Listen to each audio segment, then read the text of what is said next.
5 oy ichida 30 kilogramm vesni yo'qotishga harakat qildim. Albatta bu oson bo'lgani yo'q. Qorin bu avtoritetmi? Informatsiyani to'g'ri, noto'g'riligi haqida ma'lumotni o'zini tekshira bilish. Ya'ni universitetda o'qiyapsizlarmi, maktabda o'qiyapsizlarmi, farqi yo'q. Har kuni yangi narsa, birvarroq kitob bo'ladimi, jurnal bo'ladimi, o'zinglarni qiziqtirayotgan nima bo'lishidan qat'iy nazar o'qib, chaqlanib borishinglarni tavsiya beraman. Sizga pasiyent kelgan paytda tahlil, ya'ni analiz natijasiz bitta ko'rganda testosteron pastligini bila olasizmi? Bila olsangiz, qanaqa faktorlar sababli? Hammaga assalomu alaykum. Bizning sog'liq haqida birinchi podkastimizga xush kelibsiz. Bugungi mehmonimiz 25 yillik tajribalik androlog, urolog, Dr. D klinikasida ishlab kelayotgan va ko'pchilikga mashhur bo'lgan Oybek Umidovich. Oybek aka, podkastimizga xush kelibsiz. Assalomu alaykum, Yurajon, rahmat. Tashrif buyurganingiz uchun rahmat. Siz to'liq grafikingizda vaqt ajratib biz suhbatga kelganingiz uchun rahmat. Sog' bo'ling. Eslatib o'tganimdek, siz bilan kecha как раз muhokama qilgandik. Aytganimdek, bu podkastning asosiy missiyasi, vazifasi imkon qadar bizni xalqimizni sog'lig'i jihatidan ongini kuchaytirish, ozgina sog'lig'i birinchi darajaga bo'lmasa ham, bu narsa biz xalqqa qiyin, ikkinchi daraja, ikkinchi prioritetga qo'yishga harakat qilish. Chunki o'zingiz ko'rgan bo'lsangiz, siz amaliyotingizda ham ko'ringan bo'lsa kerak, bu masala bizda qiyin narsa, kechib yonib turguncha hech kim hal qilib o'ylamaydi. Nima deysiz masalan? Ibrajon, to'g'ri aytyapsiz. Ya'ni meditsina saviyasi xalqimizda biroz pastroq. Buni ayrim bir sabablar ham bor. Asosan o'zbek xalqi bilasiz, ishonuvchan xalq, har narsaga ishonib, hozir oxirgi paytda reklamalar, internetdagi ko'p narsalar oshib ketgan, informatsiyani, ma'lumotlarni ko'payib ketganligi sababli xalqimiz birdaniga ishonuvchanlik qilib o'sha yo'nalishga qarab ketib qolyapti. Buni oqibatida o'ziga yarasha muammolar kelib chiqyapti. Shuning uchun biz ham o'sha mana bu podkastingizga rozilik berganimizdan sababki xalqimizni tibbiy saviyasini oshirish, ozgina bo'lsa ham yordam berish, ya'ni savollar bo'ladigan bo'lsa, o'sha savollarga javob berib turib, o'zimizni kichkinagina hissamizni qo'shsak ham o'zimni baxtiyor deb hisoblayman. Zo'r, missiyangiz bir-birimizga to'g'ri kelibdi, chunki men ham biz sohamizda ham mana ozish masalasi, sog'lom tana tarzi masalasida afsonalar, odam o'ziga diagnozli yechimli qidirishi, o'z boshimchalik juda ham ko'p. O'shanga imkon qadar tibbiyotda odam o'zining tanasiga qarashi iloji boricha ilmiy tadqiqotlarga asoslangan, tibbiyotga asoslangan holda, muhokama holda oddiy suhbat sifatida katta naguzka tushmasligi uchun odamni qabul qilish osonroq bo'lishi uchun shu podkastni qilishga harakat qildik. Sizga yana bir marta kelganingiz uchun rahmat. Sog' bo'ling, rahmat. Sekin mavzuyimizga kirib ketadigan bo'lsak, endi birinchi soddaroq, lekin endi hamma sizni sohangiz bilan tanishish uchun, hamma siz yo'nalishingiz bilan tanishish uchun savol beraman. Birinchisi bu sizga endi birinchi o'rinda erkaklar bilan ishlashingiz kerak, to'g'rimi? Ayollar bilan ishlash kamdan kam bo'lsa kerak. Chunki urolog bu erkaklarga moslangan soha, meni tushunishim bo'yicha. Shunga birinchi savol, sizga erkaklar eng ko'p qaysi muammolar bilan, shikoyatlar bilan murojaat qilishadi? Endi Ibrajon, bilasizmi, 25 yillik doktor D'da o'tkazgan tajribam bo'yicha urologiya bilan andrologiyani farqini biroz aytib o'tmoqchiman. Urologiya bu buyrak va siydik yo'llari kasalliklari o'rganiladigan bo'lsa, yaqin tarixda andrologiya ajralib chiqqan urologiyadan bu erkaklarni, ya'ni bilasizki ginekologiya degan punkt bor va mana erkaklarning o'zini ham alohida sohasi bor, andrologiya deyiladi. Ko'proq andrologiya bilan shug'ullanishni boshladim va bizga hozirgi paytda oxirgi 10 yildan beri eng ko'p uchraydigan muammolar bu erkaklarda seksual muammolar, prostata bezini kasalliklari, bepushtlik bo'yicha juda ko'p murojaatlar bo'ladi. Mana shu yo'nalishlar bo'yicha hozir tajribamizni oshirib boryapmiz. Zo'r. Savollar ham shunga tayyorlab qo'yganik, hozir juda ham qiziq suhbat bo'ladi degan umiddaman.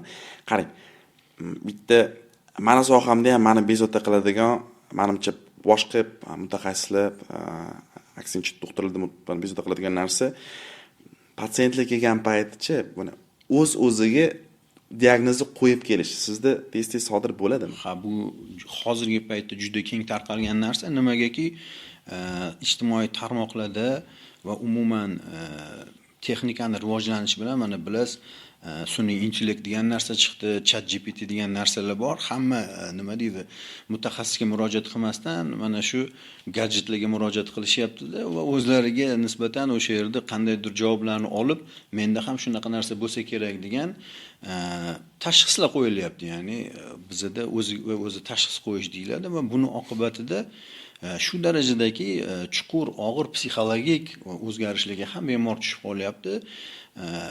Bugun mana masalan shu narsani aytishim mumkin. Bemor keldi, buni venerofobiya deb aytamiz. Qachondir qayerdadir qandaydir kontakt bo'lgan va shu kontaktda men kasal yuqtirib oldim degan bemorda qo'rquv bor va shu narsani 10 oy ichida o'ziga aylantirib hattoki menda onkologik kasal bor, shunaqa holatga tushib qoldim deb har oy vrachlarga borib analizlar topshirib, hatto o'sha urologlar ham, androloglar ham hech qanaqa kasallik yo'q, onkologlar ham onkologik kasallik aniqlanmadi desa, lekin baribir o'zini kasal deb shunaqa deb bilyapti. Ya'ni ortiqcha informatsiyani ko'payib ketganligi sababli ham bemorlarimiz o'zlariga o'zlari tashxis qo'yib, uni oqibatida chuqur depressiv holatlarga ham tushib qolishyapti. Shunaqa bu savol berganim sababi men ham misol uchun podkast tayyorlab o'tgan paytim har xil rus tilida, ingliz tilida, o'zbek tilida doktorlar bilan, tabiblar bilan podkastlar ko'rib chiqdimda, termin ham paydo bo'ldi. Google meditsina deb qo'yishdi. Google tibbiyot deb qo'yishdi narsani, yoki ChatGPT tibbiyot degani ham chiqib ketdi. Qizu, qarang, o'zi mana obunachilarimizga bizni tomosha qilib turgan odamlarga ozgina tushuncha beraman. O'zi mana Oybek aka bilan biz qanaqa tanishganmiz? Men varikatsiyali sababli murojaat qilgandim, bezovta qilish sababli va Oybek aka menga operatsiya qilgandilar. Xudoga shukr, o'shandan keyin hech qanaqa bezovta qilishlar, retsidiv va hokazo yo'q. Sizga katta rahmat. Lekin shu varikatsiya haqida ham savol bermoqchi edim, chunki mana yosh avlodda ham ahamiyat bergan bo'lsa, endi maktab paytidan kelib chiqib, bankomatga tayyorgarlik va hokazo o'sha paytidan kelib chiqqan holda varikatsiya haqida yo qo'rquv, yo qanaqadir tanishuv paydo bo'ladi o'sha. Odamlar bu termin bilan tanishib, eshitib, qanaqadir kimdir yechim qidiradi, panikaga tushadi va hokazo. Mana varikatsiya kasalligi qanchalik, mana varikatsiya borligi qanchalik erkak kishining hayotiga diskomfort va zarar berishi mumkin. Qanaqa oldini olmasa, undan keyin borgan sari qanaqa endi qo'pol qilib aytganini rus tilida последствия deb qo'yadi-yu, oqibatligi, qanaqa yomon oqibatlarga olib kelib qo'yishi mumkin. Va mana shu ozgina mana shu tushunchaga, mana shu mavzuga kirishib ketsak, mana shu ko'pchilikga qiziq bo'lsa kerak. Albatta, endi bilasizmi, Ibratjon, urologiyada ham, andrologiyada ham varikatsiya deganning o'zi tashxis o'zi bu juda katta debatlarga olib keladigan tema hisoblanadi, mavzu hisoblaniladi. Ya'ni katta Yevropa, Amerika kongresslarida ham, Rossiyada ham ikkita blokka bo'lingan urologlar, androloglar varikatsiyani operatsiya qilish kerak deydigan vrachlar bor va varikatsiyani operatsiya qilmasa ham bo'ladi degan ikkita blokka bo'lingan va yillar davomida bu bir-biri bilan katta debatlar, tortishuvlarga olib keladi. Endi varikatsiyaning o'zi haqida gapiradigan bo'lsak, yillar o'tishi bilan varikatsiyalar haqida nima deymiz?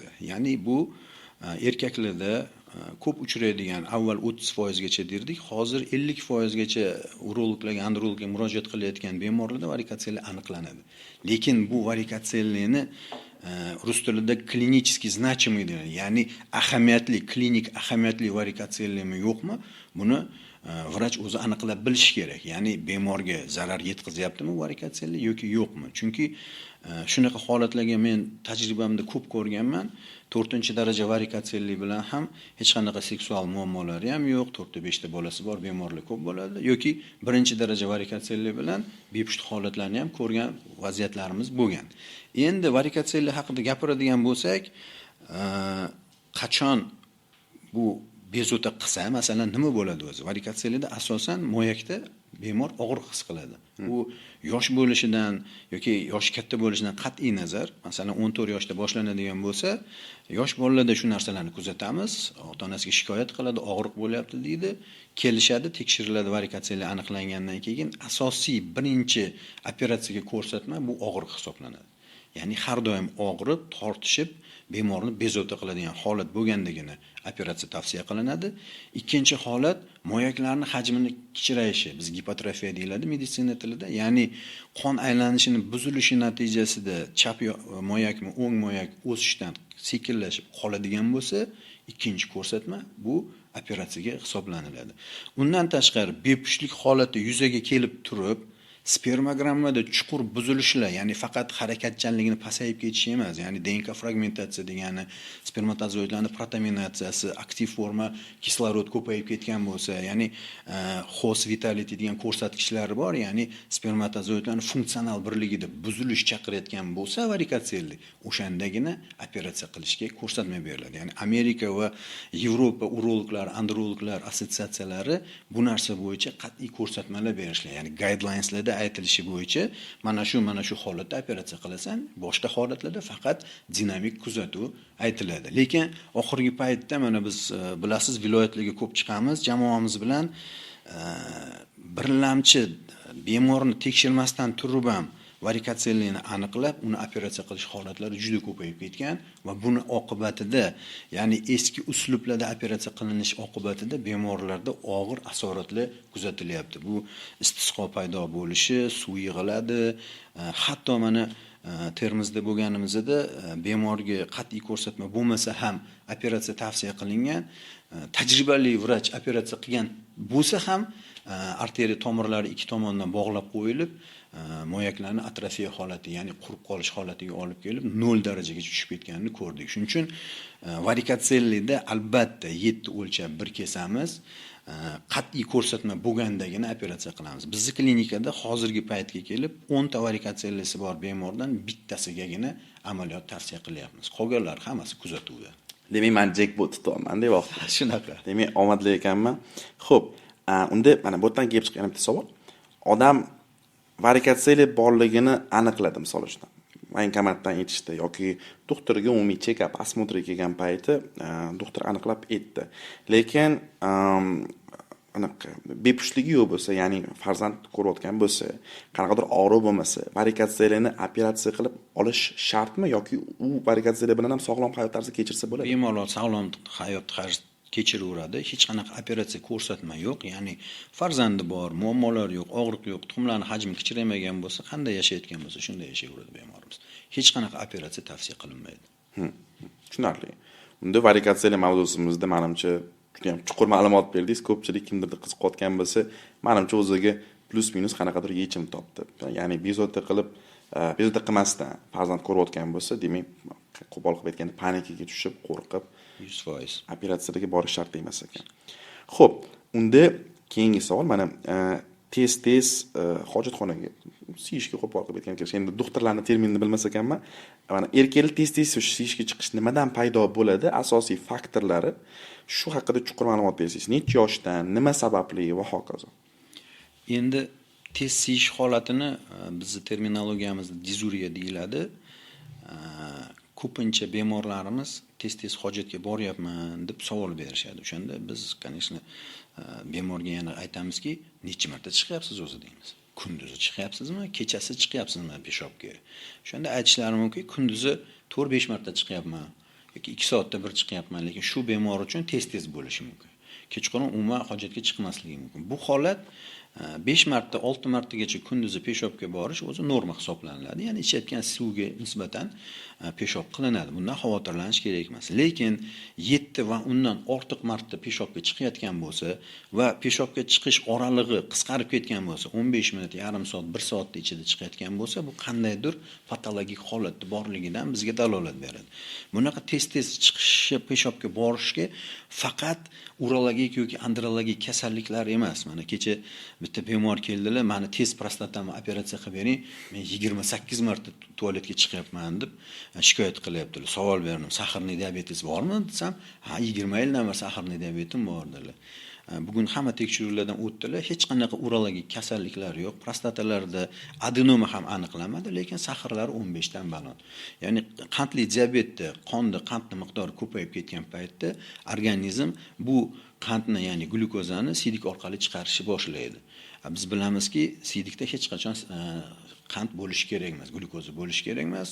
Glyukozani borligi siydik qopini ham, siydik yo'llarini ham qo'zg'atib, bemorni tez-tez peshobga chiqarishga olib keladigan holatlardan biri. Ya'ni bu yerda albatta nima uchun bemor tez-tez hojatga chiqayotganini diagnoz qo'yishimiz kerak. Bizni meditsinada o'zgarmas qomus bor.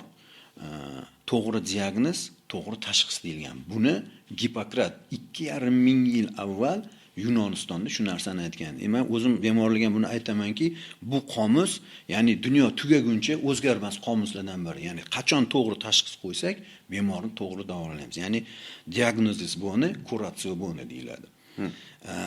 Endi urologik holatlarga olib keladigan bo'lsak, andrologiyada qachon peshobga tez chiqiladi deganda, siydik kislotasini ko'payib ketishi, urolitiyas holatlarida, tuz ko'chganda, prostata bezini yallig'lanishi, o'tkir yallig'lanish bo'lganda, siydik qopida o'zgarishlar, ya'ni juda ko'p ko'lamdagi o'zgarishlar bo'lishi mumkin. Lekin biz ko'proq shu yallig'lanishga taqaymiz, prostatit, sistit deyiladi. Shu holatlarda ham peshobga tez-tez chiqish holatlari kuzatiladi. Bunaqa holatlar o'zi aksariyat holda necha yoshdan boshlanadi? Bu endi yoshi katta desak bo'ladimi yoki? Bilasizmi, buni yosh o'zi bu holatlar ko'pincha yosh tanlamaydi. Yosh bolalar ham peshobini usha olmay qolib, tez-tez peshobga chiqish holatlari kuzatiladi. Bunga yosh bolalardagi даже gijja kasalliklari ham bo'lishi mumkin, umumiy yallig'lanish holatlari ham bo'lishi mumkin.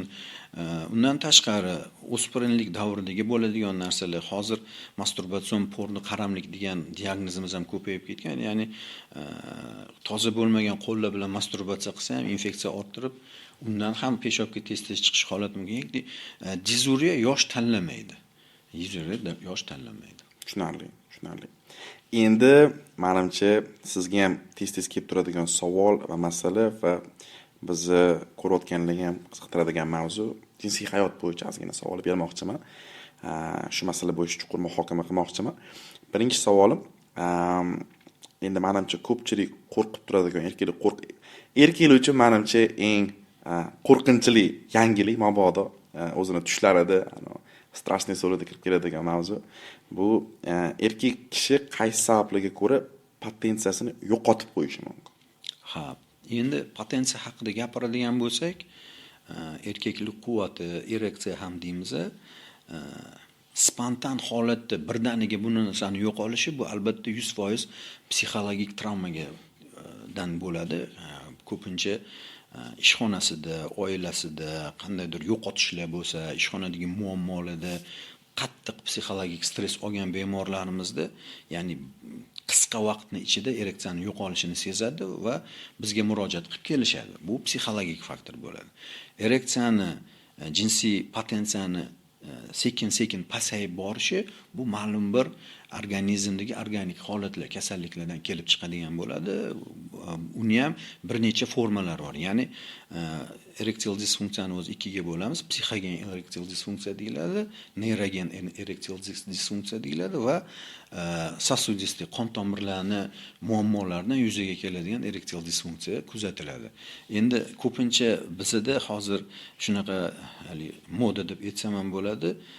Jinsiy faoliyatni buzilishini ko'proq prostatitga bog'lab qo'yishadi-da, prostata bezining yallig'lanishidan kelib chiqqan deyiladi. Bu ko'proq noto'g'ri tendensiya deb bilaman, chunki prostata bezini xastaligidan ereksiyada buzilish bo'lishi uchun bu juda chuqur va og'ir prostatit o'tkazish kerak bo'ladi. Ya'ni og'ir yilingli prostatit bo'lib tursa, temperaturasi oshib, harorati oshib, bemorda boyaga aytganimizdek dizuriya holatlari 20 martalab hojatga chiqib, kechasi ham turib uyqusi buzilgan bo'lsa, unaqa holatda albatta hech kimga hali ereksiya ham qiziq bo'lmay qoladi.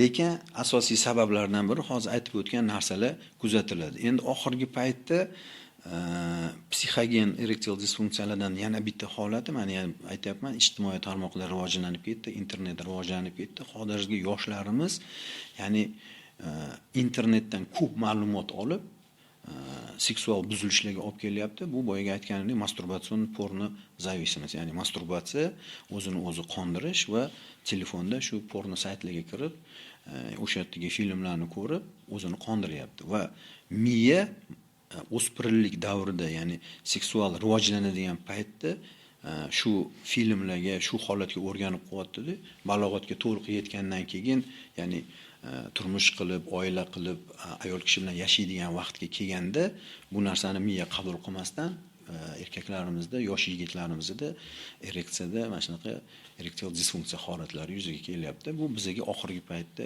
oxirgi 10 yilda juda ko'p murojaatlar bo'lyapti mana shu bo'yicha. Unda endi meni qiziqtirayotgan savol, meni g'oyam bor. Bu afsonami yo'qmi, g'oyam buziladimi yo'qmi aytasiz. Turmush tarzi, ya'ni uyqu, ovqatlanish, stress, jismoniy harakat yo'qligi, bularni asosiy ereksil funksiyasi buzilishi sabablari desak bo'ladimi? Albatta, mana siz hozir turmush tarzi haqida gapirdingiz, Murodjon. Mani oxirgi paytdagi turmush tarzimni o'zgarishiga sizni ham videolaringiz sababchi bo'ldi. O'zingiz bilasiz uni, menga yaxshi motivator bo'ldingiz bu narsada. Tashakkur aytaman bu narsa uchun. Yosh bo'lishingizga qaramasdan 50 yashar odamni bir motivatsiya qilib qo'ydingiz. Katta rahmat sizga. Oxirgi paytdagi mana hozir biz bu yil Yevropada bo'ldik, ya'ni Yevropa reproduktiv assotsiatsiyasida, Amerika reproduktologlar assotsiatsiyasini katta kongresslarida Parijda, Amerikada bo'ldik. Asosiy tendensiya, yo'nalish turmush tarzini o'zgartirish bo'lyapti. Nafaqat seksual holatda, umuman erkakni turmush tarzini, sog'lom turmush tarziga o'tishi umuman erkak kishidagi fikrlash yo'nalishlarini o'zgartirishga olib kelyapti. Ya'ni chet elda ham shu narsaga birinchi katta urg'u qo'yishyapti. Hozirgi paytda bilasiz, texnika, hamma narsa rivojlanib ketgandan keyin erkak ham ayol ham dangasa bo'lib qoldi. Hamma narsani kresloda o'tirib hal qilyapmiz, mashinadan tushmasdan hal qilyapmiz, zakazlab beramiz, boshqa qilamiz. Fakticheski dinamika yo'qoldi, harakatlanish yo'qoldi va shuni oqibatida o'tirgan joyda ovqat yeydi, uxlaydi, internetda ishlaydi, 10 soatlab internetda ishlaydigan shunaqa IT texnologiyalar degan hozir yangi kasblar chiqib ketdi, yoshlar qimirlamayapti. Shuni hisobiga ortiqcha vazn va harakatsizlik, gipodinamiya, nafaqat erektil disfunksiya, bu metabolizm o'zgarishi, semizlik, testosteronni kamayib ketishi va hattoki hozir Amerikada ham, Yevropada ham erkaklarni bepushtligiga asosiy sabab bo'layotgan narsa ortiqcha vazn deb aytishyapti, Murodjon. Mana bu juda muhim savollardan bittasi deb bilaman. Zo'r. Chunki endi bu savol berganim o'zi bu podkastning ham vazifasi, endi siz bilasiz, biz asosiy ish faoliyatimiz shogirdlarimizga, bizga murojaat qilgan odamlarga ozishga yordam berish. Bu asosiy fokusimiz va ko'pchiligiga ortiqcha vazn masalasi ahamiyat bergan bo'lsangiz, muammo deb tuyulmaydi. Qachonki qanaqadir aniq muammoga olib kelmasa. Qo'pol qilib aytganda ortiqcha vazn patologiya sifatida, kimdir kasallik sifatida tuyulmasligi mumkin, chunki buzma e'tiqodlar bor, avtoritet, qorin va hokazo. Erkak kishi kattaroq bo'lishi kerak, yoshligi, sport yoshligiga qolsin va hokazo degan gaplar bor. Va undan kelib chiqib odamlar umuman masalan chetga olib qo'yishadi. Misol uchun mana bitta tadqiqot o'qigandim, Kunuzi tadqiqoti 2021-yilga kelib 50% bizni aholi ortiqcha vazn muammosiga duch kelgan, 20% ojireniyaga duch kelgan misol uchun. Va endi hozirgi mana podkastda hozir berayotgan savollarim sababi, vazifasi kelib turib, mana qanchalik ortiqcha vazn erkak kishining hayot tarziga, erkak kishining energiyasiga, erkak kishining jinsiy hayotiga to'g'rimi-to'g'ri aloqa bo'lishini tushuntirib berish. Chunki endi siz aldab qo'yishga anaqa yo'l qo'ymaysiz. O'z ham aytganingizdek, to'g'rimi-to'g'ri hayot tarzi hozirgi haqiqatan ham bu trend bo'yicha gipodinamiya borgan sari mashhur bo'lib ketishi, odamning umuman qimirlamasligi, uyqu yo'qligi, tizim buzilib ketgani, yetarlicha nutrient iste'mol qilmaslik va hokazo, haqiqatan ham mana siz aytganingizdek, menimcha to'g'rimi-to'g'ri shu bizni nafaqat jinsiy hayotimiz. Endi biz bugungi mavzuyimiz ko'proq urologiya, andrologiya, jinsiy hayot va hokazo, lekin to'g'rimi-to'g'ri menimcha qo'pol qilib aytgan tanamizda bo'lgan har bitta potensial patologiyani triggeri bo'lishi mumkin. Qo'shilasiz narsaga? To'ppa-to'g'ri aytdingiz. Bu butun dunyoda hozir muammo bo'lib kelyapti. Haqiqatda trigger ham deyiladi bu narsa.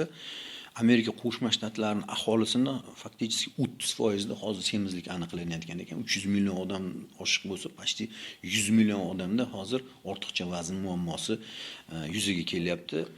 ortiqcha vazn, mana hozir aytib o'tdingiz, biz o'zbeklarda va umuman erkaklarda semizlik degan umuman bir qanaqadir tushunchani o'zi yo'q. Bilasizki, to'lachadan kelgan yosh bolalarni bizda polvon deb chaqirishadi, hammani polvon deyshadi, lekin umuman muammoni negiziga olib qaraydigan bo'lsak, polvon deb eski paytda haqiqatda mushaklari bor, devqomat, kuragi yerga tegmagan erkaklarni polvon deyilgan o'zi. Lekin bizda bu narsalar hozir o'zgarib ketib, qorni osilgan, ko'kraklari osilib ketgan, kiyimlari bir necha barobar katta bo'lgan yosh yigitchalarni ham biz polvon deymiz. Bu juda noto'g'ri narsa. Bizga murojaat qilib kelayotgan oxirgi paytdagi bemorlarimizning ko'p qismida mana hozir 9 yosh, 8 yosh, 10 yosh, 11 yosh bolalarni ota-onalar olib kelishyapti ortiqcha vazn bilan. Nimaga? Esingizda bo'lsa, mana biz Sovet ittifoqida tug'ilib o'sgan bolalarimiz, ya'ni o'sha davrni ham ko'rganmiz. Bizning paytimizda hech qachon telefon bo'lmagan, ko'chadan beri kelmasdik, qo'pol aytganda, haligi chilla, lanka, ming xil bolalik o'yinlarimiz bo'lardi. Varrak uchirardik, velosiped uchirardik, suzishga borardik, to'p tepardik. Hozir o'zimni farzandlarimni ham ko'chaga chiqara olmayman, hamma internetda, ya'ni uy bolasi bo'lib qolgan. Bu nimaga olib kelyapti? Ya'ni muhitni torayib qolishi, toza havoga chiqmayapti, ovqatni yeb o'tiradi, harakat yo'q va shuni oqibatida semizlikka olib kelyapti. Va bu siz aytgandagi triggerlar hammasi bizni xalqimizni, ya'ni genetik fondimizga ta'sir qiladigan darajadagi buzilishlarga olib kelish ehtimoli yuqori. Shuning uchun hozir biz vrachlar ham, hamma mana sizlar ham shu narsa bilan shug'ullanyapsizlar. Rus tilida biom va все колокола deymiz. Hamma shu qo'ng'iroqlarni chalyapmizki, "Hoy, bu narsani to'xtatish kerak, bu narsani to'xtatish kerak." Mana o'zingiz ham shohid bo'ldingiz. Mana men bugun 17-dekabr kuni 5 oy bo'ldi. Men o'zimga ham ortiqcha vaznim bor edi. 5 oy ichida 30 kilogramm vesni yo'qotishga harakat qildim. Albatta bu oson bo'lgani yo'q, lekin butunlay o'zgacha boshqa inson bo'lganligimni men bu narsani bemalol e'tirof qila olaman. Studiyaga kelishdan avval sizga rasmlar jo'natdim, ko'rsatdim. O'ylaymanki, o'zim rasmlarim, ya'ni xalq ko'rsa, bilsa, hammani o'zi qilibdi, o'zi harakat qilibdi va natijalarini ko'rsatibdi degan umiddaman. Xalqimizda bir ajoyib gap bor. Pichog'ini avval o'zingga ur, og'rimasa keyin birovga ur deydi. Hamma shu qiyinchiliklarni o'tdim. Shu narsalar bo'yicha yana nima ma'lumotlar bo'lsa, men bemalol sizlarga yordamchi bo'laman. Zo'r, rahmat. Boya toza havoga chiqib o'ynashardi dedingiz, hazil qilib. Toza havoga chiqish ham qiyin bo'lib qoldi. Qiyin bo'lib qoldi. Ha, toza havoni o'zi ham muammo bo'lib qoldi. Shunaqa. Aytgancha, mana aktual mavzu, mana savollarning ichida bu savol yo'q edi, lekin mana havoni tozaligi yoki kirligi yoki mana bu kichkina mikro havodagi uchib yurgan elementlar, bular bizni erkak kishi sog'lig'iga, erkak kishi hayot sog'lig'iga zarar ta'sir qiladimi? Albatta ta'sir qiladi. Men yana tarixdan bu narsani gapirib kelmoqchiman. Meni bobomlar ham, otam ham vrach bo'lishgan. Bobomlarning kandidatlik dissertatsiyalari 58-yilda yozilgan ekan. Paxta zavodlarini, ya'ni paxta tozalash zavodlarida havoni tozalash bo'yicha sistemasini o'sha paytda kandidatlik dissertatsiyalarida yozgan ekanlar. Ya'ni havoni tozaligi bo'yicha, kasb kasalliklari bo'yicha shifokor bo'lganlar, ya'ni shu havoni buzilishi oqibatida o'sha zavodlarda ishlaydigan ishchilarning o'pkalarida yuzaga keladigan kasalliklar haqida 58-yilda qilingan dissertatsiya ekan. Endi shu narsa hozir zavodga chiqishimiz ham shart emas. Hozir havolar yomon bo'lib ketganligining sababi albatta kislorodni bizga to'liq yetishmasligi natijasida u nafaqat umumiy organizmga, bu spermatozoidlarning rivojlanishi, erkakning o'zini o'sishi, umumiy intellektga, hamma narsaga to'g'ridan to'g'ri ta'sir qiladigan holat hisoblanadi. Havoni tozaligi juda muhim. Mana ming rahmat hukumatimizga, prezidentimizning o'zlari bu narsani hozir o'zlarini kontrollariga olib, Toshkentni, ya'ni poytaxtni tozalash bo'yicha katta ishlar boshlashdi. Bu o'ylaymanki, albatta tez kunlarda o'zini samarasini, natijasini ko'rsatadi. Mana endi o'zingiz ham ko'chada ko'rib sezdingiz, oxirgi mana Xudoga shukr hozir hammasi tozalandi, yaxshi bo'ldi, zo'r. Lekin mana oxirgi bir hafta oldin 2 haftalik 3 haftalik mana kir havo marafoni bo'ldi desak bo'ladi, qo'pol qilib aytganda. Mana shu intensiv qisqa muddatda biz nafas olgan kir havo ichidagi tarkibida mikroelementlar bo'lgan, zarar mikroelementlar bo'lgan havo bizani DNKmiz darajada borib turib keyin avlodga to'g'rima-to'g'ri qanaqadir hissasini qo'shishi mumkinmi? Albatta, savolingiz mana sizni men juda intellektual inson deb bilaman, chunki otangizlarni ham taniyman, ular ham juda aqlli insonlar. Bu narsalar genetik holatda mana ko'rinyapti. Savolingizga nisbatan, ya'ni organizmda genetik o'zgarishlar bo'ladi, epigenetik o'zgarishlar bo'ladi. Ya'ni havoni buzilishi epigenetik, ya'ni orttirilgan genetik kasalliklarga olib kelishi mumkin. Ya'ni avloddan avlodga o'tib keladigan genetikdan tashqari epigenetika deyiladi. Ya'ni havoni buzilishi, sigaret chekish, spirtli ichimliklar, sport bilan shug'ullanmaslik, mana shu narsalar erkaklarda epigenetik holatlarga olib kelib, undan keyin o'sha keyingi avlodda genetik kasalliklarni kelib chiqishiga olib kelishi mumkin. Juda ham to'g'ri savol va yechimi hozir mana shu havoni tozalash ham buni nima deydi, birinchi o'rinlardan biri hisoblanadi. Zo'r. Xo'p, unda endi menimcha muhim bo'lgan, lekin ko'pchilik uyalib keladigan, ko'pchilik sir sifatida balki yashirib yuradigan savollardan beraman.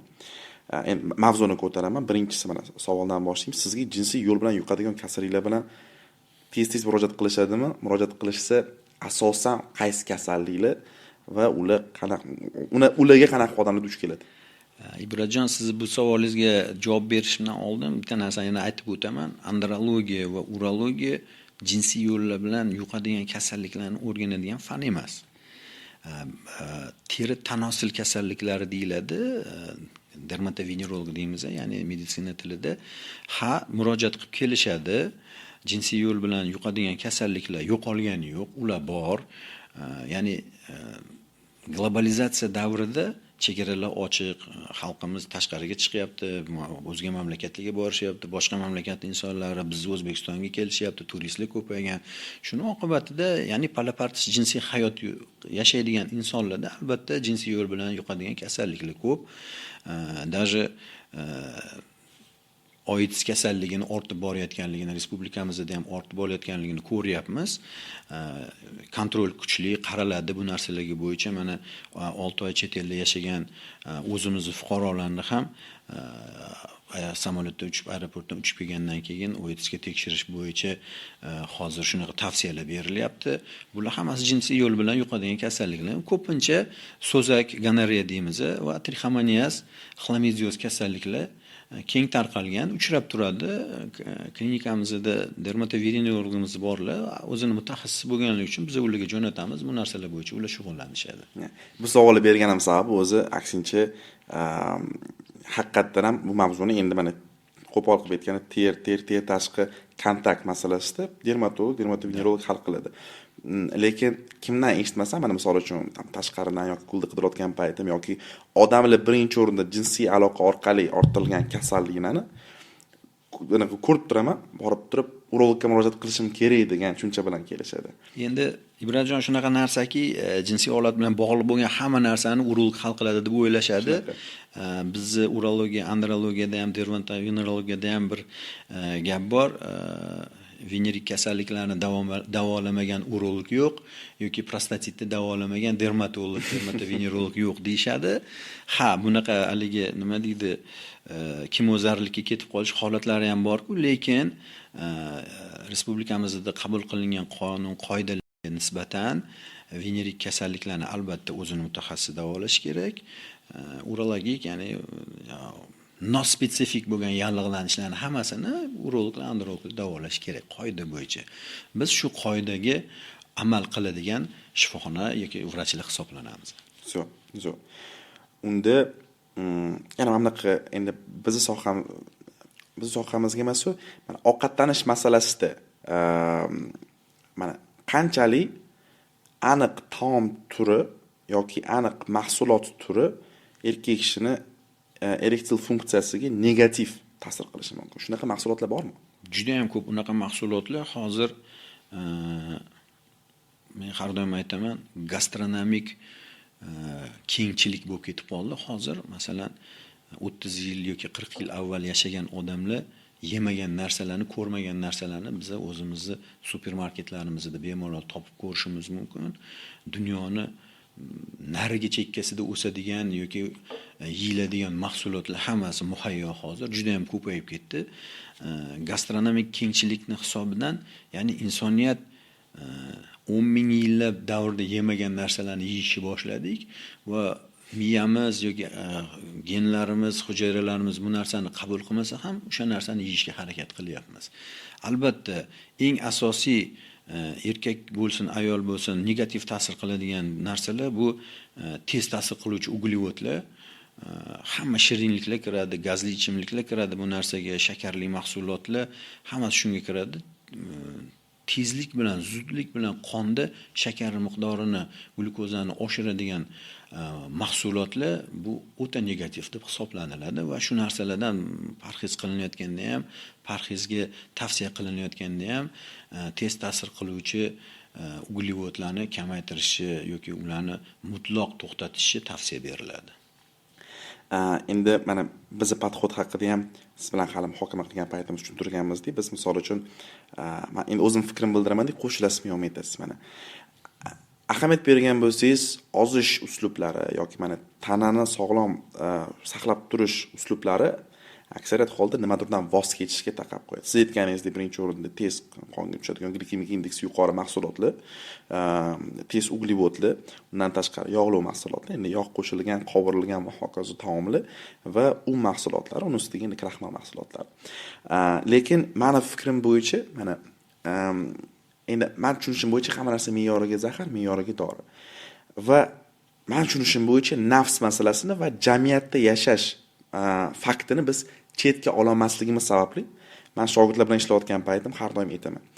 Keling, siz bu narsalardan mutlaqo voz kechmang, chunki voz kechishingiz bilan bu narsani shirini battar ko'payadi, ko'zingizga tushib har doim yonib qilib turadi.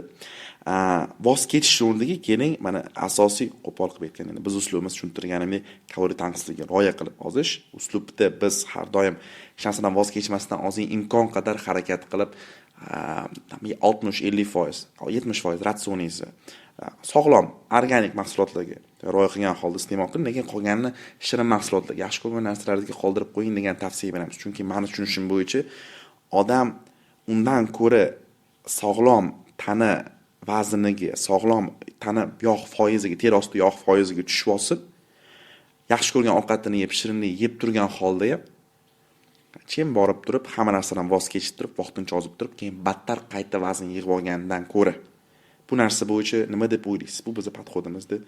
Sizlarni hozirgi o'zinglarni o'quvchilaringizga, endi biz bemorlar deymiz, bemorlarga yoki o'sha o'quvchilarga berayotgan tavsiyalarni men mutlaq to'g'ri deb bilaman. Chunki Ibn Sino bobomizni buyuk so'zlari bor. İzzat tilasang kam de, sihat tilasang kam ye degan ekanlar. Ya'ni me'yor bo'lish kerak.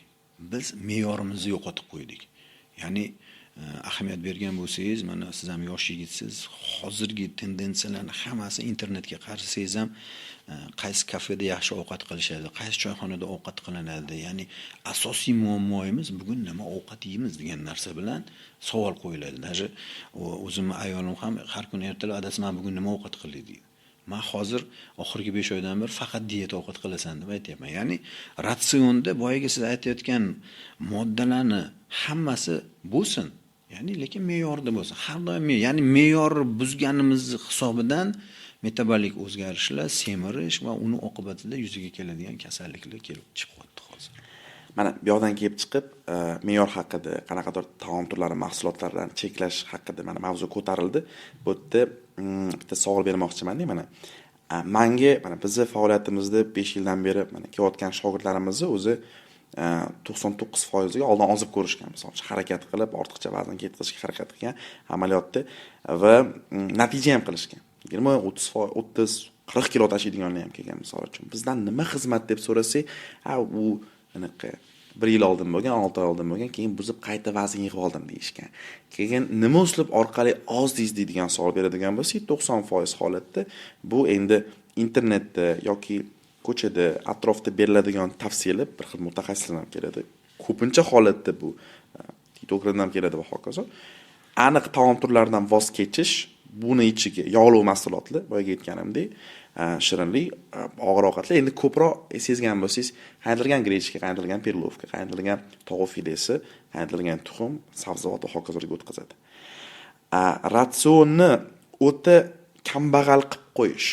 Mana bu standart dietalar holida, misol uchun, anaqa rus tili nasishini yog'li deb qo'yishadi. Ulardan kamaytirish va o'zi umuman yog' tarkibidagi mahsulotlardan kam iste'mol qilish. Bu borib turib bizni erkak kishi quvvatimizga, gormonal tizimimizga mana siz tajribangizdan kelib chiqib qanchalik ta'sir qiladi va haqiqatdan ham bulardan voz kechish kerakmi, yo'qmi degan savol bermoqchiman. Bu juda ham to'g'ri savol. O'tirib mana savol berayotganingiz o'zida analiz qilib, savolingizni javob qidirib kelyapman. Birdaniga hamma narsadan voz kechish ham o'zi noto'g'ri hisoblaniladi. Esingizda bo'lsa, mana bilasizlarki, Ikkinchi jahon urushida nemislar konslagerlar qilib, u yerda konslagerda mahbuslarni saqlashganda juda oz ratsionda ovqatlangan. Bir bo'lak non, suv, bir qanaqadir shu siz aytgandek cheklangan moddalar berilgan va shuni oqibatida kaheksiya darajasiga odamlar tushib ketib, tsinga kasalliklari, vitaminlarni yetishmasligi juda og'ir oqibatlarga tushib qolishi mumkin. Buni o'zi ham kasallikka olib keladi. Ya'ni har bitta organizmga kerak bo'lgan mineral moddalarni ma'lum bir yeyiladigan mahsulotlarimizdan olamiz. Ya'ni insoniyat tarix davomida go'shtdan oqsil olgan, tuxumdan oqsil olgan, ko'katlardan vitaminlarni olgan, baliq yegan, u yerdan omegani olgan. Ya'ni tabiatni o'zi, Alloh taoloning o'zi shunaqangi yaratib qo'yganki, tabiatdan ko'p narsani olsak bo'ladi, lekin biz uni sal noto'g'ri olishni boshladik va endi to'g'ri o'sha ishlab chiqaruvchi ham o'zini mahsulotini chiroyli, shirin, ko'p iste'mol qilinishini xohlaydi va iste'molchi uni ko'proq yeb qo'yib, o'ziga yarasha boyagi muammolarga kelib chiqyapti. Albatta, bu juda muhim narsa hisoblaniladi. Ratsionni uni korreksiya qilish, sizlar juda to'g'ri bu narsaga yo'nalish beryapsizlar. Endi 2 karra 2 to'g'ri qilib gapiradigan bo'lsak, har bitta odam o'rtacha 2000-2500 kaloriya bir kunda sarf qilar ekan. Erkak kishiga. Erkak kishi deydigan bo'lsak. Endi kaloriya oshib ketsa, vazn ortadi. Kaloriya baravar bo'lib tursa, vazn o'zgarmaydi. Kaloriya kamayadigan bo'lsa, ozishni boshlaydi. Mana shu narsani ozaman deydigan, to'g'ri ovqatlanaman deydigan erkak o'ziga 2 karra 2 to'g'ri deb hisoblaydigan bo'lsa, albatta qandaydir natijaga erishadi. 100%. Bu bizni qo'pol qilib aytganda, biz shogirdlar bilan ishlayotgan metodikamizni ildiz instrument hisoblanadi. Chunki biz misol uchun hech qachon mana shogirdlar bilan ishlashni boshlashdan ham oldin har doim yarim soat 40 minutlik konsultatsiya qilamiz. Bizga murojaat qilgan shogirdlar bilsa kerak, biz bilan ishlayotgan shogirdlar teng bo'ladi. Har doim mana ildizni tushirayotgan payt har doim sezaman-da, odamlar juda ham ko'p afsonalarga duch kelib qolgan. Chunki o'zicha menimcha bozorda mahsulotni sotayotgan aybdor emas, iste'mol qilayotgan aybdor. Ya'ni ongli o'ylab, o'ziga savol berib iste'mol qilishdan oldin fikrlamaganiga aybdor. Chunki men har xil mo'jizaviy yechimlar ko'payib ketgan, ahamiyat bergan bo'lsangiz. Odamlarning ham muammosi nimada? Natijani tezligini orqasidan ketadi. Qisqa muddatda tezroq natija qilsam bo'ldi. Iloji boricha umuman hech narsa qilmasdan natija qilsam bo'ldi. Dori bo'lsin, u bo'lsin va hokazo. Va kelib turib, keyin battar muammolarga duch kelishyapti. Va uni ustiga mana hozirgi mavzuyimizda savol bermoqchi edim. To'g'risini aytsam, keyingi savollarga ko'rib qolib turib esdan chiqib qoldi, chunki bu juda ham qiziq savollar ko'p ekan. Hozir kelib qolsa hali beraman. Lekin hozir mana reproduktiv salomatlik haqida ham gaplashmoqchi edim. Chunki mana o'zimni tajribamdan kelib chiqib, atrofdagi odamlardan kelib chiqib ko'rib, shunaqa muammo ko'ryapmanki, erkaklar menimcha bepushtlik masalasini, homila qiyin tug'ilishi yoki bola tug'ilmaslik, farzand ko'rmaslik masalasini ko'pincha ayollarga to'nkab qo'yapti. O'zida muammo ko'rmasdan, o'zi tayyorgarlik ko'rmasdan, o'zini sog'lig'i haqida o'ylamasdan, mas'uliyat o'zini qo'ldan olib turib ayollarga berib qo'yapti. Bunaqa narsalarni tez-tez ko'rib turasizmi va haqiqatdan ham aksariyat holda kimni qo'lida ko'proq mahsulot, kimni sog'liq masalasi to'g'rima-to'g'ri ko'proq mana anaqiga farzand tug'ilib tug'ilmasligiga hissa qo'shadi. Juda yaxshi savol bo'ldi. Endi 25 yildan beri bepushtlik bilan shug'ullanib kelayotganimiz tufayli shuni aytamanki, o'zi umuman eski davrda hamma muammo, ya'ni reproduktiv salomatlikda hamma muammo ayol kishida, ya'ni ayol kishi homila ko'taradi, u tug'ish kerak. Demak, u tug'mayotgan bo'lsa, asosiy muammo unda deb aytilardi. Lekin oxirgi ilmiy tadqiqotlar, butun dunyo hozir shuni ustida ishlayapti. Olimlar reproduktiv salomatlik bilan shug'ullanayotgan hamma kuchli markazlar erkakning roli juda kattaligi haqida gapirilyapti. Ya'ni reproduktiv salomatlikni o'zi, reproduksiyani o'zi hozir juda bir dolzarb mavzuga chiqib qoldi. Chunki ko'ryapsizki, Yevropa faktiski ko'payayotgani yo'q. U yerda reproduktiv muammolar yuzaga chiqdi. Amerikada ham xuddi shunaqa narsalar ma'lum bir sabablarga ko'ra. Lekin erkak bilan ayolni betdagi ulushi baravar deb hisoblanilyapti hozir. Ya'ni 50 ga 50 bir xil holatlarda ko'pincha erkaklarning muammosini hisobidan ham bepushtlik yuzaga kelayotganligi aniqlandi. Noyabr oyining boshida biz Qozog'iston reproduktologlar assotsiatsiyasining katta kongressida Olmaotada bo'lib o'tdik. U yerda qatnashdik va birinchi ma'ruzalardan bittasi Qozog'istonda reproduktiv salomatlik qanday bo'lyapti deganda, shunaqa bir tahlika, qo'rquv bilan ma'ruza o'qidi lektor, professor. Hozir Qozog'istonda qizlarning turmushga chiqishi 28-29 yoshgacha ko'tarilib ketgan va birinchi farzand taxminan 30 yoshda ko'rishyapti. Ya'ni reproduktiv yosh ham qarishayotganini ko'rsatyapti va Qozog'istonning aholisi o'rtacha 20 million bo'ladigan bo'lsa, qozoqlarning o'zi juda kam ekan, bir 12-13 million qozoq bor ekan.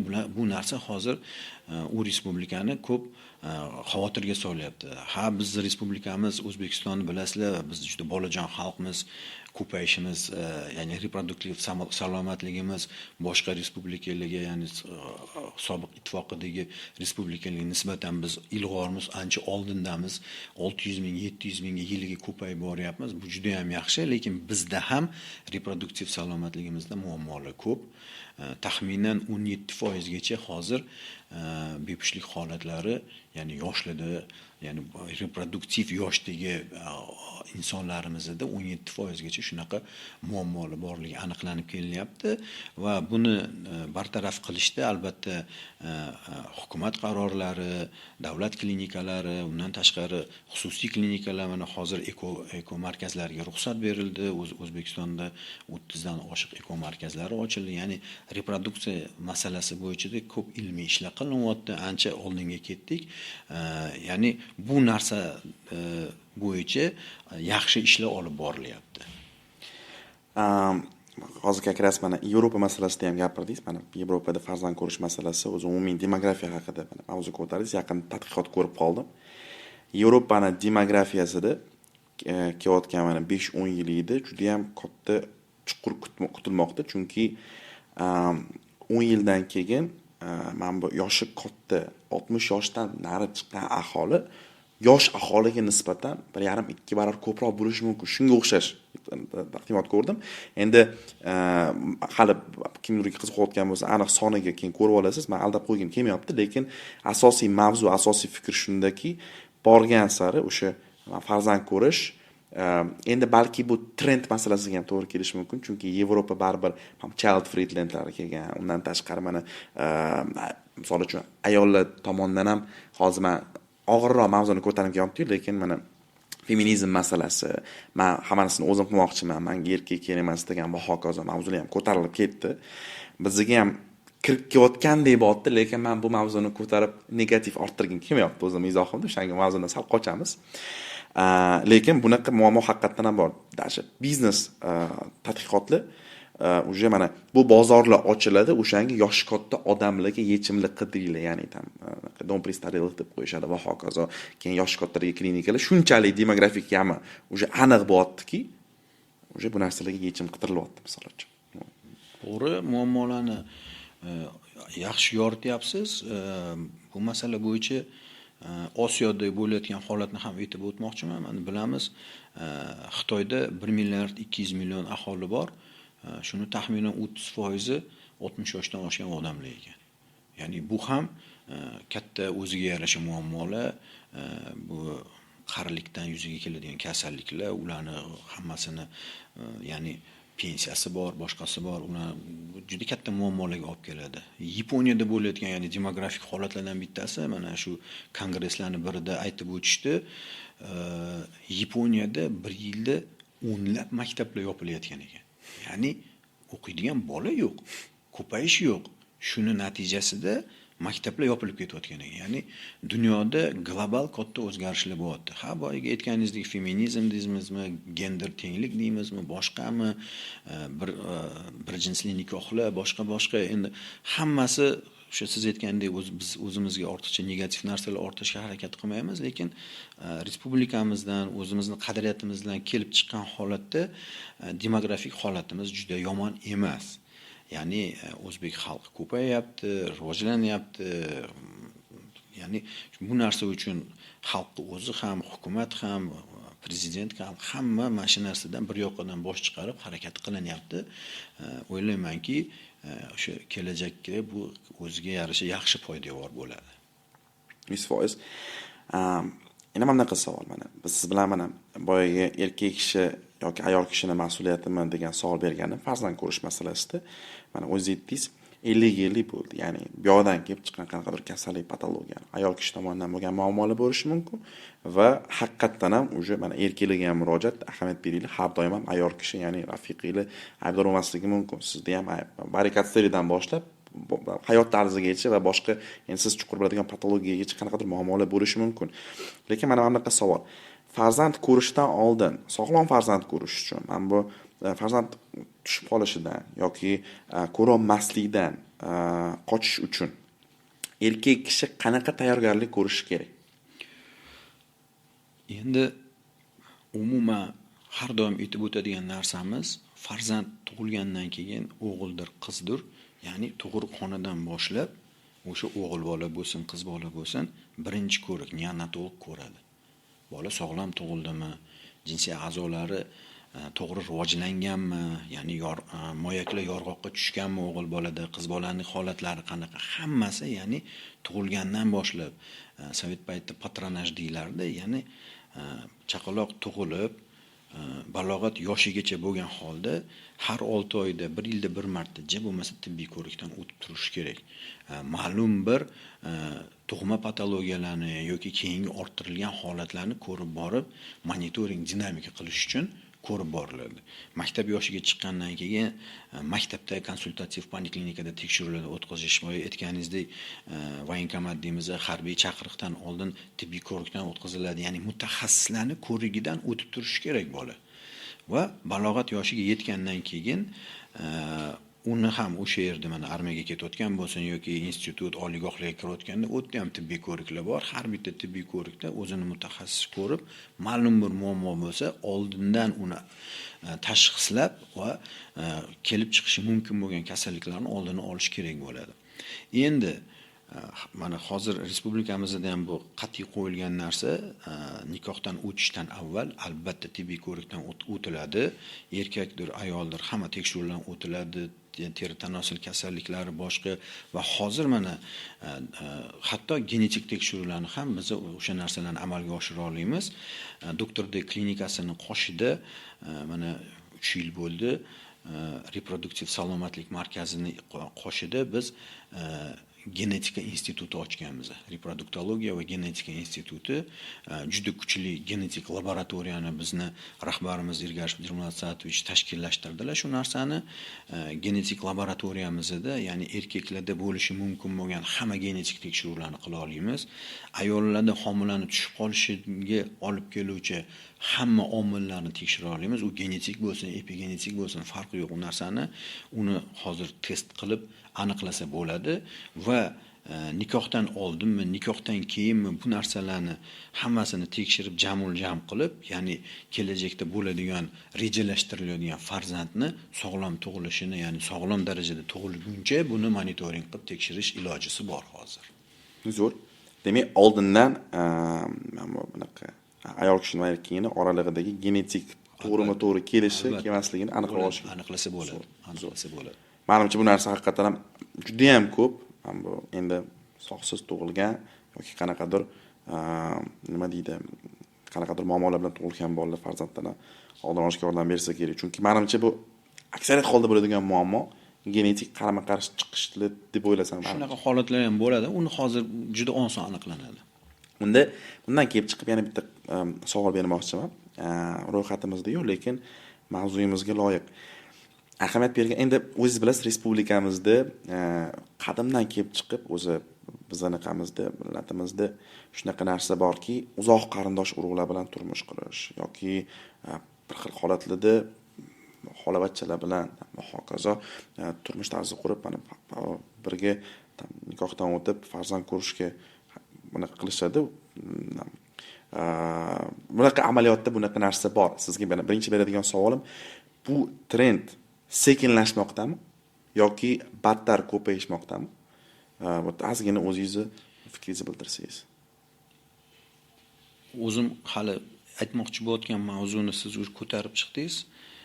Bu men uchun, ya'ni qarindoshlik nikohlari juda og'ir mavzu hisoblanadi.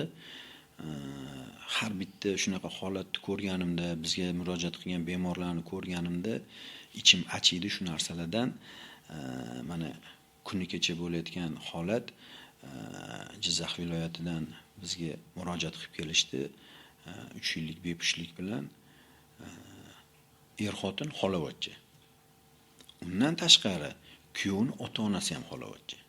Shunaqangi qarama-qarshi quda bo'lib ketilgan bu narsalarning ichida va bolada og'ir darajadagi spermatogenezning buzilishi, og'ir OAT sindromi deymiz, hattoki bor spermatozoidini ham qo'llab eko qila olmaymiz. Chunki genetik nosog'lom farzand tug'ilish ehtimoli juda ham yuqori va umuman homiladorlik bo'lishi o'zini holati juda og'ir. Ya'ni millionlab pul sarf qilib hech narsaga erishmay qolishligi mumkin. U bemorni mana konsilium o'tkazdik, professoramiz bilan rahbarimiz Dirmontikani o'zlari ko'rdilar, reproduktolog, ayol reproduktologlarimiz tekshirishdi, ko'rishdi. Hozir juda boshimiz qotib qolgan dilemmaning ustida turibmiz. Y xromosomasini uzun yelkasida hammasida buzilish aniqlandi, ya'ni genetik tekshiruvimizda. Ya'ni bu boladan sog'lom farzand ko'rish, ya'ni biologik ota bo'lish masalasini o'zi katta savol bo'lib qoldi. Endi qarindoshchilik urug' nikohlari bizda O'zbekistonda juda keng tarqalgan. Asosan Surxondaryo viloyati, chekka qishloqlarda, Qashqadaryo viloyatida bu juda ham zamonaviy tilda trend deyiladi. Bizda shunaqa bir gap bor, chaqaloq tug'ilganda qiz o'g'il tug'ilsa, qarindosh urug' bo'lsa, qulog'ini tishlab qo'ydik, beshikda bog'lab qo'ydik degan gaplar bor. Shu bilan hech qayoqqa keta olmaydi, katta bo'lgandan keyin majbur nikohlanish kerak. U ko'ngli bormi, ko'ngli yo'qmi, u narsa haqida umuman gapirilmaydi ham.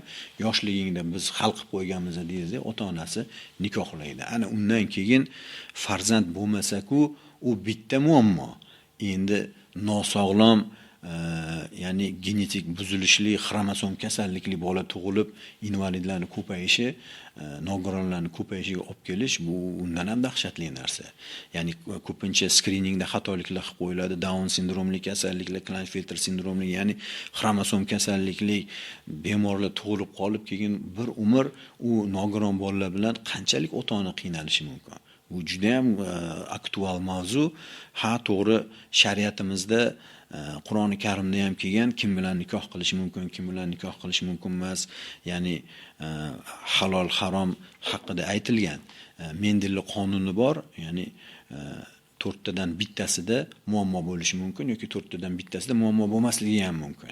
Lekin u holat qanday bo'ladi, bu lotereya emas-ku, biz endi uni kimda bo'ladi, kimda bo'lmaydi aniqlash. Shuning uchun boyaga aytgan savolingiz bo'yicha, masalan, qarindosh urug' bo'ladigan bo'lsa, oldindan tekshirib, genetik ko'rikdan o'tib, ya'ni genetik shifokor, vrach genetik deyiladi, u ko'rib, shajarani tuzib, genetik kasalliklar kelib chiqish ehtimoli yuqori bo'ladigan bo'lsa, u haqda bemorlarga biz ya'ni bizga murojaat qilayotganligi shu haqda ma'lumot bera olamiz. Ya'ni sizlarda manimcha foizda genetik muammo bo'lib, yo farzand ko'rishda yoki nosog'lom farzand tug'ilish holati bo'lishi mumkin deb oldindan prognozlar berishimiz ham mumkin.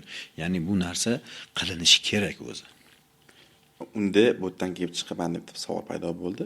Mana misol uchun qarindosh urug'li nikoh qildi, farzand ko'rmoqchi.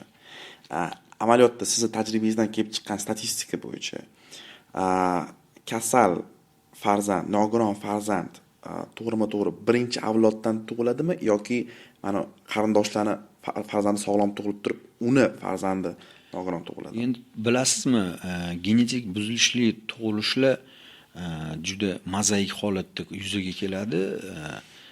Masalan, shunaqa oilalarni ko'rganmiz. Birinchi ham, ikkinchi ham, uchinchi ham, beshinchi farzandi ham hammasi nogiron tug'ilgan, xolavachcha er-xotin. Yoki xolavachcha er-xotin hammasi sog'lom. Unaqa holat ham bo'lishi mumkin. Yoki orada boshida birinchi katta farzandda muammo bo'ladi, kichkina farzandda muammo, o'rtadagi farzandlar sog'lom tug'ilishi mumkin. Yoki umuman qarindosh emas, lekin genetik muammolar bilan tug'iladigan bemorlar ham bor. Bu juda ko'p qirrali holat hisoblaniladi va albatta buni aniqlash uchun boyaga aytganimizdek oldindan genetik tekshiruvlar qilinadigan bo'lsa, bu nur ustiga a'lo nur bo'ladi. Lekin to'g'ri hozirgi iqtisodiy masalan og'ir oson bo'lmagan davrda ham genetik tekshiruvlar o'zi qimmat, rus tilida trudayomki deyiladi, ya'ni mehnat sarf qilinadigan, mablag' sarf qilinadigan tekshiruvlar hisoblanadi, lekin ko'p holatlarda bizga juda ham yordam beradi bu narsa. Unda bularni faktorlarni, risklarni inobatga olgan holda, mana misol uchun mutlaqo qarindosh urug'i uylanib, oila qurish taqiqlanadi desak bo'ladimi? Hozir xabaringiz bormi yo'qmi bilmadim. Oliy Majlisda ko'rib chiqildi bu narsa. Yaqin qarindoshlik nikohlari haqida hozir qonun tayyorlanilyapti. Bu narsa bo'yicha menimcha yaqin o'rtada bu chiqsa ham kerak. Ya'ni juda yaqin qarindoshlik nikohlariga ruxsat berilmaydi. Zo'r. Unda menimcha juda ham reproduktiv mavzusi haqida gaplashdik. Endi ozgina men bu yanada ham erkaklarni qiziqtiradigan mavzu testosteron gormoni mavzusi haqida gaplashmoqchiman. Birinchi savolim mana sizga pasiyent kelgan paytda tahlil, ya'ni analiz natijasiz bitta ko'rganda testosteron pastligini bila olasizmi? Bila olsangiz, qanaqa faktorlar sababli bo'ladi? Albatta, uni nima deydi, hech qanaqa laboratoriya tekshiruv qilish ham shart emas. Ya'ni 90%, 95% holatda bemor shuni ko'rganimizda, ya'ni qorin aylanasini o'zini hisobidan testosteroni balandmi, pastligini bilsak bo'ladi. 91 santimetr, 93 santimetr maksimum olinadi qorinni aylanasi. Agar shundan baland bo'ladigan bo'lsa, ya'ni qorinli erkak kirib keladigan bo'lsa, aniq testosteroni kam chiqadi. Gipogonad holat deyiladi. Ya'ni o'zi qoringa yog' yig'ishi o'zi testosteronni kamayotganligini belgisi hisoblanadi. Xo'p. Unda mana keyingi savol, mana menimcha bu ham juda ham trendga chiqqan, mana juda ham emotsional holatga jahlimni chiqaradigan mavzu.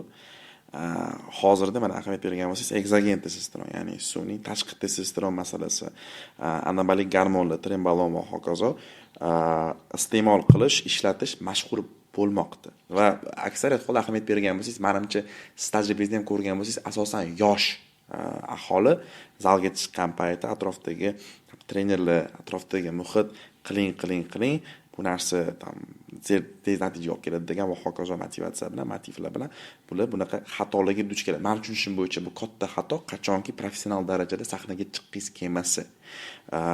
Chunki risk qo'pol qilib aytganda orqadagi ugridan boshlab turib eng kam risk chiqadigan yurak kasalliklari, bepushtlik kasalligi, undan tashqari potensiya masalasi bo'yicha kasallik va hokazo juda ham ko'p kasallik olib keladi. Mana endi men professional emasman, siz chuqurroq ma'lumot berib masala bo'yicha fikringizni bildirsangiz juda ham xursand bo'laman. Bu juda dolzarb mavzulardan bittasi. Bizni rahbarimiz, mani ustozim Ergashev Dilmurod Satovich O'zbekiston Bodybuilderlar assotsiatsiyasida o'zi ekspert shifokor bo'lib qatnashadilar. U yerda ancha yillardan beri ko'p bunaqa holatda bizga bemorlar murojaat qilishadi. Buni men ya'ni testosteron preparatlarini yoki o'sha anabolik steroidlar deyiladi, ana o'shalarni palapartish hech qanaqa check-up deyiladi, tekshiruvlarsiz, ya'ni bodybuilding bilan shug'ullanayotgan yoki shug'ullantirayotgan instruktorlar yosh yigitlarga, uylanmagan bolalarga berishini men buni jinoyat deb bilaman. Chunki biz bilamizki, eksogen testosteron endogen testosteron, ya'ni erkakning o'zini ishlab chiqaradigan testosteronni u tushirishi mayli, o'chirib qo'yadigan holati bo'ladi. Ya'ni u o'chib qolgandan keyin uni yoqa bilamizmi, yoqa bilmaymizmi, u juda katta masala. Ya'ni azospermiya holatigacha, ya'ni spermatozoidlarni 0 darajaga tushib ketgan bemorlarni, anabolik steroidlar yoki testosteron preparatlarini olgan bemorlarni men juda ko'pini ko'rganman.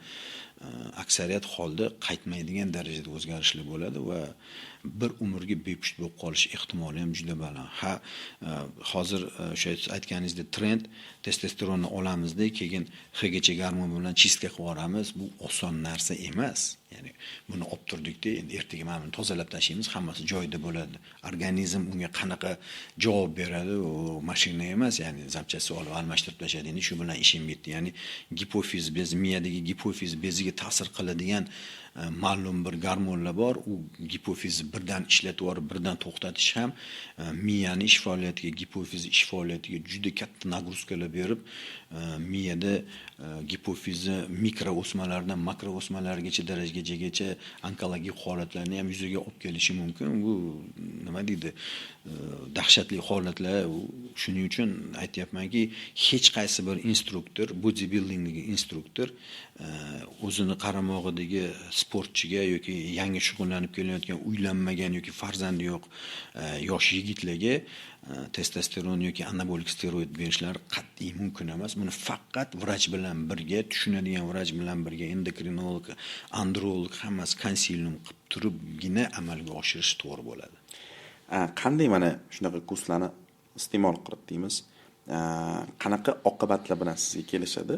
Endi asosiy eng mashhur oqibatlar, ularning yechimi bormi, yo'qmi va qanchalik siz statistikangiz bo'yicha shu mahsulotlarni iste'mol qilib turgan holda o'sha qaytarib bo'lmaydigan oqibatlar bilan kelgan patsientlar bo'lgan?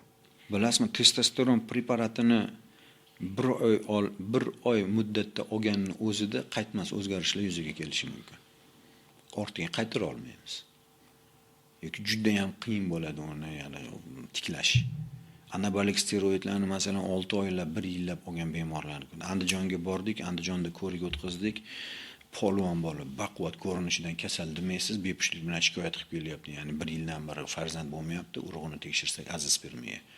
Tuxumlarni hajmi normada. Hech qanaqa genetik kasallik ham, boshqa narsaga ham tortmayapti. Ya'ni kasallik tarixini kavlab nima bo'lgan, nima qo'ygan desak, sport bilan shug'ullanganman, bodybuilder bo'lganman, testosteron moddalari yoki anabolik steroidlar olganman deb o'zi aytib qoldi. Qaytmas o'zgarishlarga olib kelgan. Hozir juda ham qiyin, og'ir holatda turibmiz, buni yechimini topish uchun. Oson bo'lmaydi keyin vrachga buni yechimini topish. Ana oxirgi 5-6 yil ichida bu masalani haqiqatan ko'tarilayotgan, katta foiz ko'tarilayotgan trend deb aytasizmi? Albatta. Albatta, juda ham katta foizda. Chunki hozir sport bilan shug'ullanib, haligi mushaklar, yana bilasizmi, shu internet, gadjetlar, ya'ni o'zini yosh yigitlar internetda chiroyli ko'rsataman, mushaklarimni ko'rsataman deb qo'pol qo'yib aytganda boshlarini kundan tagiga qo'yib berishyapti. O'zgarmas oqibatlar hech narsa qila olmaymiz keyin. Xo'p. Unda endi boya bu mavzuni ozgina hozir bu blokka yetib kelishdan oldin gaplashib ko'rdik, lekin hozirgi mana yakuniy blok ortiqcha vazn bilan bog'liq savollar bo'ladi. Ya'ni bir-biriga to'g'ri kelib mana biz mavzuga yo'lab ketamiz. Mana ortiqcha vazn urologik yoki andrologiya tomonidan qaysi muammolarga olib keladi? Prioriteti bo'yicha tahlil qilib bersangiz. ortiqcha vazn umuman ortiqcha vaznni o'zi, ya'ni semiz odamni o'zi sog'lom odam hisoblanilmaydi. Uni kasal odam deb aytsak mubolag'a bo'lmaydi. Ya'ni buni men o'zimdan sinab ko'rib bu narsani o'tdim, bildim. Ya'ni bilasiz, vaznim 128 kilo edi. Hozir 98 kiloga tushdim. O'sha yarimta qo'y ichimdan chiqib ketgandek holat, o'zim yengil his qilyapman. 5-qavatga zinadan bemalol chiqyapman. Ya'ni hayotimni sifati tubdan o'zgardi. O'sha yana ta'kidlab o'taman, biz rahbarimiz Dilmurod akam sport bilan juda ko'p yillar bilan shug'ullanib keladilar. Yoshlari hozir 70 ga yaqinlashib qolgan bo'lsa ham 66 dan o'tdilar. Ko'rsanglar sportsmen odam deysizlar, hech kim odam 59-yilda tug'ilgan deb aytmaydi. Umrlari uzoq bo'lsin, shu odam meni ko'p motivatsiya qilganlar. Bir necha bor men ozishga harakat qilganman, lekin bilasiz, men ovqat qilishni yaxshi ko'raman, gurmanman, o'zim ovqat tayyorlayman, pishiraman va shuni oqibatida boyagi balans, ya'ni kaloriyalar balansini buzib qo'yish natijasida men semizlikka duch kelib qoldim. Ortiqcha vazn meni bu qiynab keldi. Ustozim har doim hammaga sog'lom turmush tarzini o'zing targ'ib qilyapsan-ku, o'zing qilmayapsan deb tanbeh beraverdilar. Chunki semiz ortiqcha vaznli bemorlik esa muammolarini topib turib buni kamaytirish kerak desam, o'zingizchi doktor nimaga o'zingiz ozmayapsiz deganda javob berishga qiynalib qolardim. Mana shu sizning savolingizga javoban, ya'ni o'zimda ko'p narsalarni, kechilmalarni bilganim uchun bu narsani qo'rqmasdan turib hozir ommaga yorita bila olmayman. Ortiqcha vaznni erkakka eng asosiy muammosi yurak qon tomir kasalliklari. Ya'ni yurak katta nagruskada ishlaydi, qon bosimi oshadi, metabolik sindromni o'zi 4 ta katta belgisi bor. Qand miqdorining oshishi, qonda gipogonad holat, testosteronning kamayishi, undan tashqari o'sha insulin rezistent bo'lishi, yurak qon tomir kasalliklarining kelib chiqishi va umumiy holatini yomonlashish natijasida mana shu 4 ta faktor erkak kishini chuqurlikka, tubanlikka olib ketaveradi va oyog'idan tortaveradi ortiqcha vazn. Uni oqibatida hozir mana Amerikada ham, Yevropada ham kechiktirilgan otalik, onalik degan narsa hozir modada. Ularda masalan yoshligida uylanmaydi, keyinroq turmush qilamiz deydi-da, masalan 40 ga yaqinlashganda oila qilib farzand ko'ramiz deyishlayapti. Lekin 40 ga yaqinlashgangacha boyagi metabolik sindromlar, ortiqcha vaznlar va shuni oqibatida kelib chiqqan muammolardan tadqiqotlar, tekshiruvlar qilishsa, semizlik, erkaklardagi semizlik, ayollar va erkakda farqi yo'q. Erkaklarning o'zidagi semizlik testosteronni kamayishi va undan tashqari spermatozoidlarning sifatini pasayishi va hatto azospermiya darajasigacha olib kelayotganligini statistikada o'sha tadqiqotlarda ko'rib chiqib, shu haqida hozir bong urishyaptiki, ya'ni ortiqcha vazn erkak reproduksiyasiga juda qattiq va nishonli ta'sir qilyapti deb bunga bong urishyapti hozir. Ayollarda ham xuddi shunaqa. SPKA deymiz, sindrom polikistozning yechnikov, semirib ketgan ayollarda polikistoz holati bo'lib, uni keyin stimulyatsiya qilishadi, boshqa qilishadi, joyiga keltiramiz deyshadi-ku, lekin Yevropa ham, Amerika ham, Rossiyada ham ayol kishini ozdirish, erkak kishini ozdirish, tana vaznini normaga keltirish bilangina ma'lum bir natijalarga erishamiz degan hozir katta yo'nalishlar oldinga surilyapti. Unda hozir xalqqa murojaat qilib turib, farzand ko'ramayotgan bo'lsangiz, yoki ortiqcha vazningiz bor bo'lsa, qanaqadir boshqa muammolar qidirishdan oldin birinchi o'rinda hayot tarzini o'zgartirib, oz boring degan tavsiya bersangiz bo'ladimi? Bu tavsiyani bong urib aytaman. Ortiqcha vazn qo'y uchun, inson uchun emas. Ya'ni qo'y nimaga semirtiriladi? Semiz bo'lsin, go'sht oshsin, yog' oshsin, lekin insonga bu narsa kerak emas. Ko'p bu narsa haqida fikr yuritamiz, muhokama qilamiz. Ustozim bilan, Dilmurod aka bilan ham yaqinda shu haqida gaplashuvdik. Odam atoni Alloh yaratganda menimcha semiz, qornli odam bo'lmagan. O'sha Mikelanjeloning haykalini bilasiz, statuya Davida deyiladi. Mushakli atlet, sportsmen, ya'ni 30 metrlik shunaqa bo'ylari baland bo'lgan deyshadi. Meni o'zimning fikrimda haqiqiy sportsmen holatida ko'rinishidagi haligi dev qomat, haqiqiy polvon qilib Alloh yaratgan deb bilaman shu odam atoni.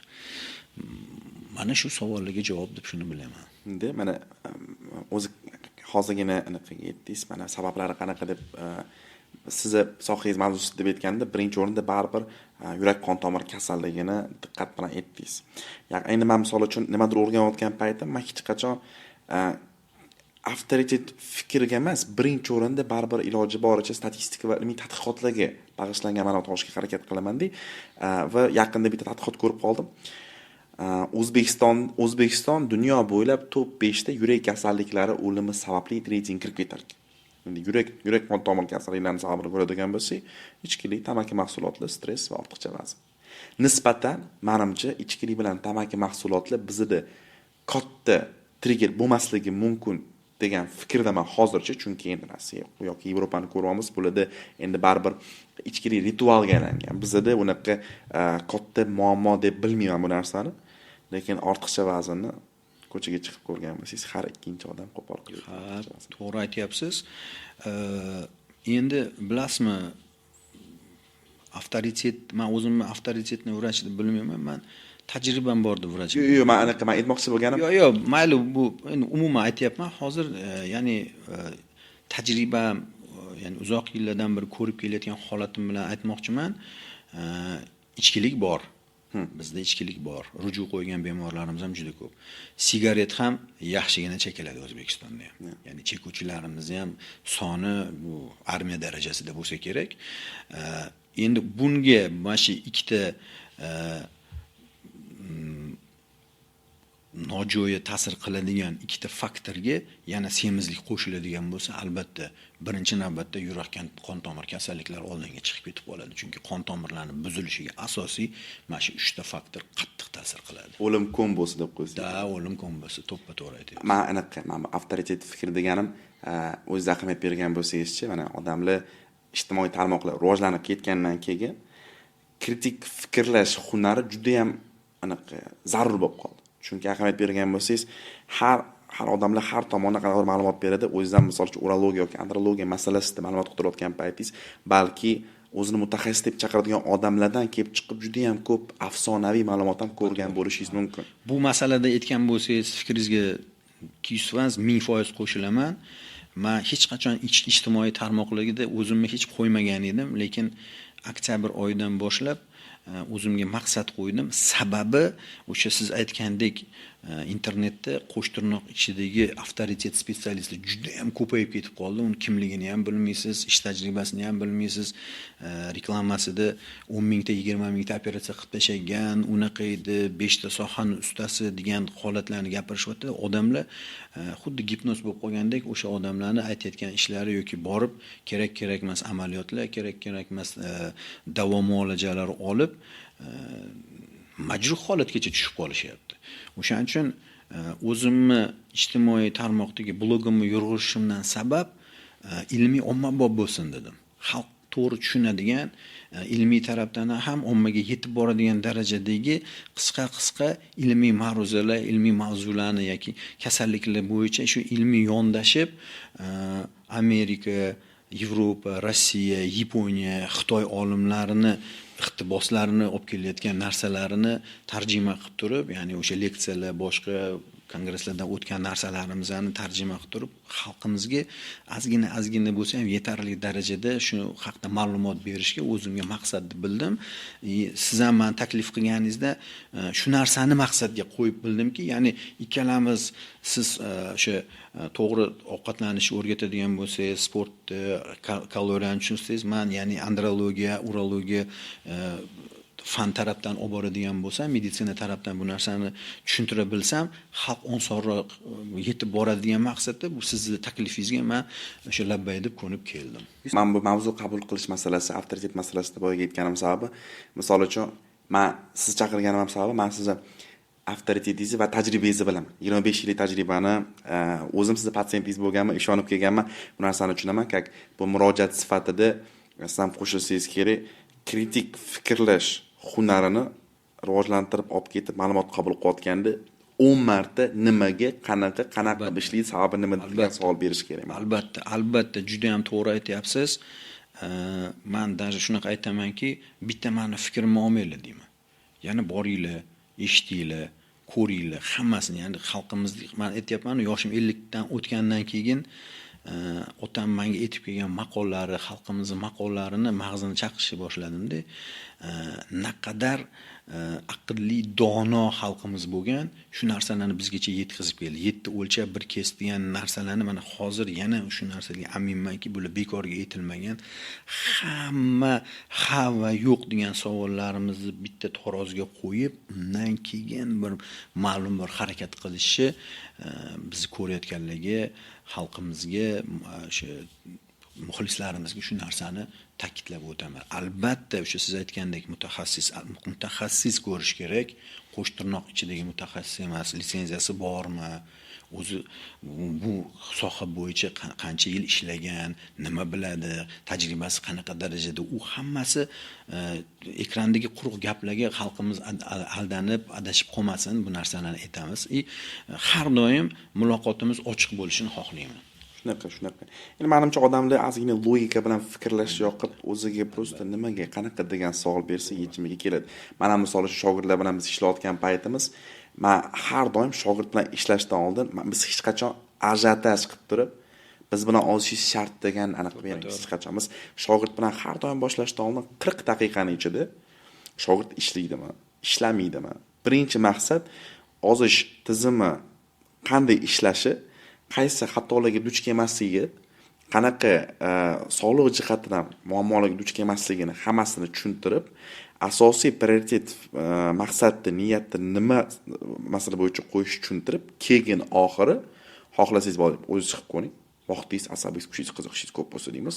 Vaqtingiz tejamoqchi bo'lsangiz, marhamat deymiz. Qachonki tushunib borib yetib, nima qanaqa natija berishini o'zi anglab olgandan keyin ishlaymiz. Men hech qachon shogirdlar bilan ishlayotgan paytim, "Men buni qilsang natija bo'ladi degan tushuncha berib ketmayman. Iloji boricha ming yillab davom ishlayotgan bo'lsak, tushuntirayotgan narsamizni har kuni qaytarayotgan bo'lsak ham, iloji boricha shogirdga kelib turib, mana miyasiga urug' sifatida nimaga, qanaqa natijaga erishishini tushunib olishini yetkazib bo'lgandan keyin ishlashni boshlayman. Ishlashga ham osonroq bo'ladi. Bunda hech qachon o'sha qo'shimcha savollar paydo bo'lmaydi o'sha.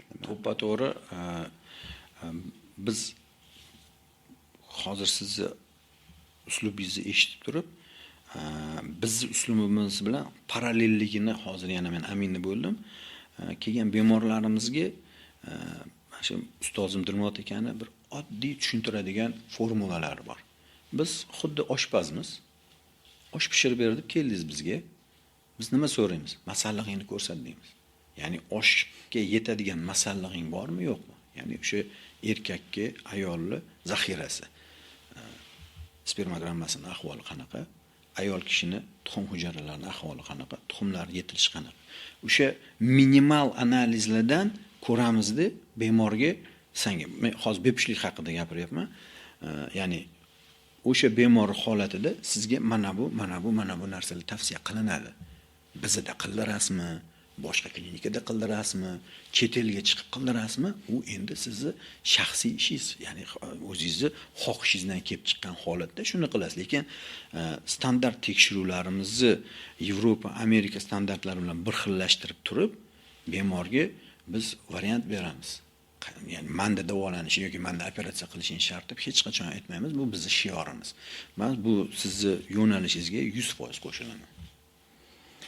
Endi sizni anaqa men bu ozgan tajribangiz haqida ozgina gaplashmoqchiman. Mana siz xohlasa 30 kilo vazn tashladingiz mana 5 oy ichida.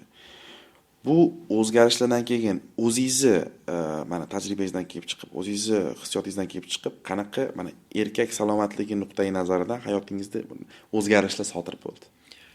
Endi eng asosiysi kayfiyat. Hayotga bo'lgan oshiqish, qilayotgan ishimga yana ham ortiqcha kuch bilan o'zimni safarbar qilishim, oilamdagi holat, umumiy sog'lig'im, davleniya, qand, insulin, hamma analizlarni stabilizatsiya bo'lishi, undan tashqari meni eshitayotgan vazni yuqori odamlar hammasi biladi, biz bir normal kiyim olishimizni o'zi muammo edi. Ya'ni bozorga chiqsangiz razmeringiz yo'q, shim to'g'ri to'g'ri kelsa ko'ylak to'g'ri kelmaydi, palto to'g'ri kelsa shapka to'g'ri kelmaydi. Mana hozir sizga ham boshida aytib o'tdim, 4XL dan L razmeriga tushdim. Ya'ni magazinga kirsangiz, xohlagan modniy narsani bemalol xarid qilishingiz mumkin. Jemper sig'yapti, shim sig'yapti, boshqa bo'lyapti. Ya'ni xalq bilan, ya'ni hozirgi trend, moda bilan hamohang yashasangiz ham bo'lar ekan. Bu narsalar juda yaxshi.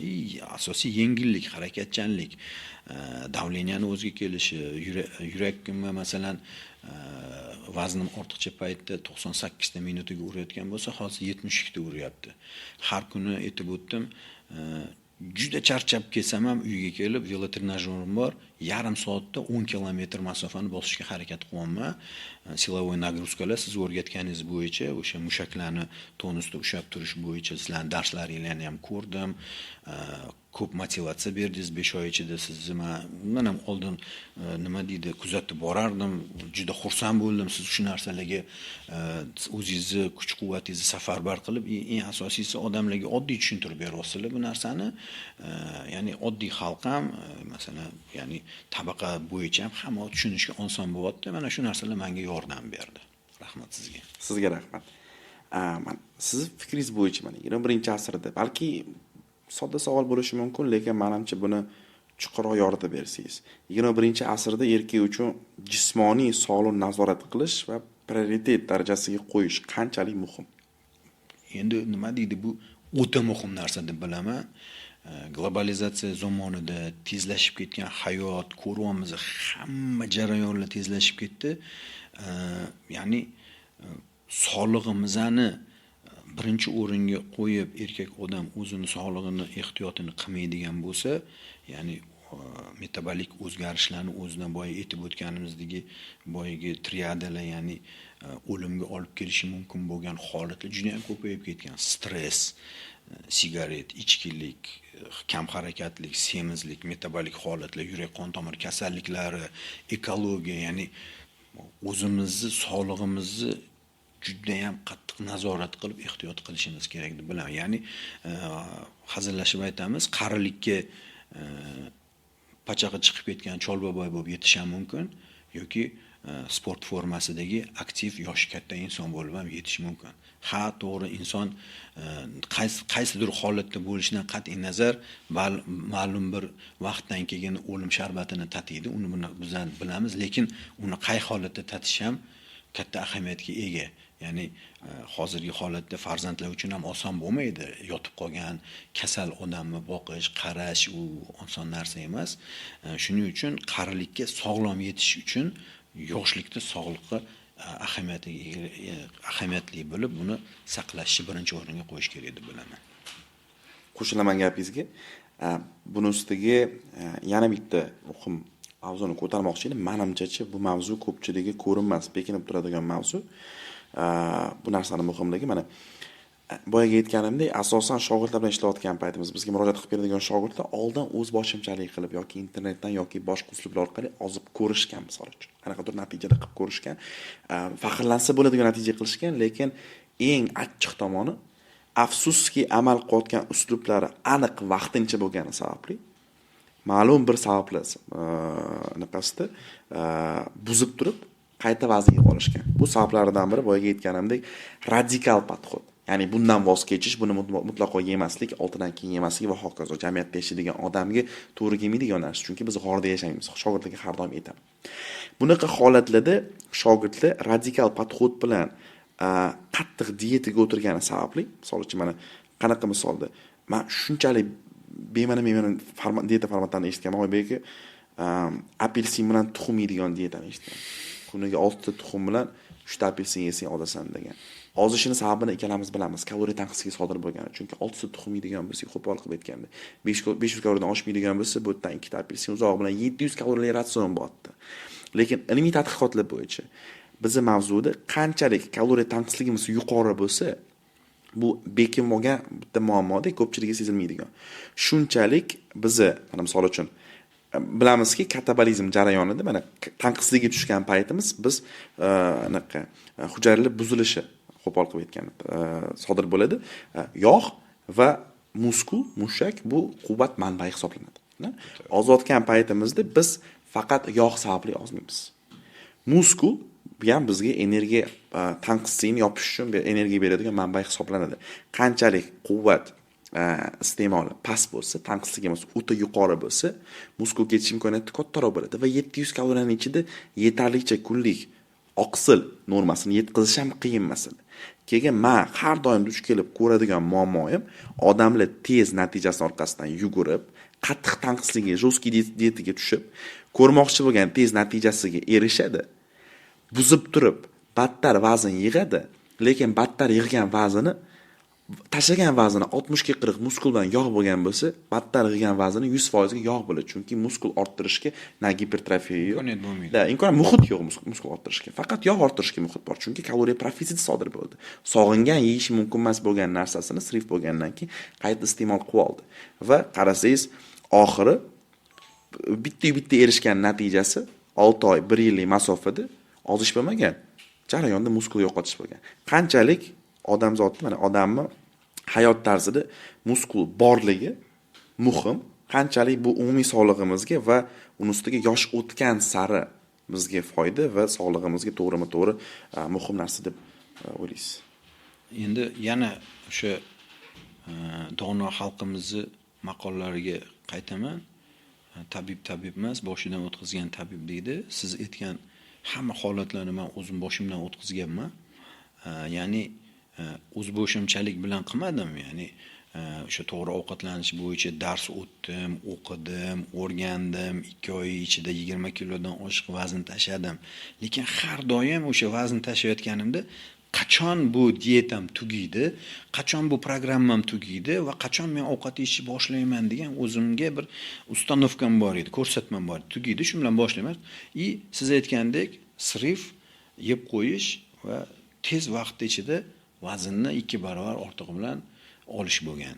Endi hozirgi holatda siz aytgandek, ya'ni aqlan tushunib yetmaguncha, ya'ni turmush tarzini o'zgartirmaguncha, o'sha kaloriyani, profitsit, defitsitlarini kontrol qilmaguncha bu narsani ushlab turish juda qiyin narsa. Hozir mana ozmoqchi bo'lgan bemorlarimiz bo'yicha biz ishlayapmiz, qanday tushuntiryapman. Yaqinda bemorim, hozir sizga aytib o'tdim shuni. Oybek qachon tugaydi, men qachon ovqat yeyman deyapti. Men boshlagan ishimiz 1 oy bo'lgan bo'lsa, unga aytdim, do'stim dedim, agar shunaqa yo'nalishda fikr qilib, menga shunaqa savol qo'yadigan bo'lsangiz, hozir shu narsani shu yerda to'xtatib qo'ya qolaylik. Chunki siz qachon yeyman desangiz, o'sha kundan yeyishni boshlaysiz. Rus tilida srif deyiladi, ya'ni uzilish, buzilish, shu bilan yana ovqat yeyishni boshlaydi, palapartish ovqatlanadi, choyxona, ulfatchilik, yedi, ichdi, shuncha qilgan ish bekor bo'ladi. O'shaning uchun aqlan shu darajagacha kelish kerakki, inson men turmush tarzimni o'zgartiraman va keyinchalik ham mana shu qilinayotgan, ya'ni ustozlar aytayotgan narsalarni ushlab qolaman va uzoq sifatli, chiroyli umr ko'raman degan tushuncha bilan yashash kerak erkak odam deb bilaman.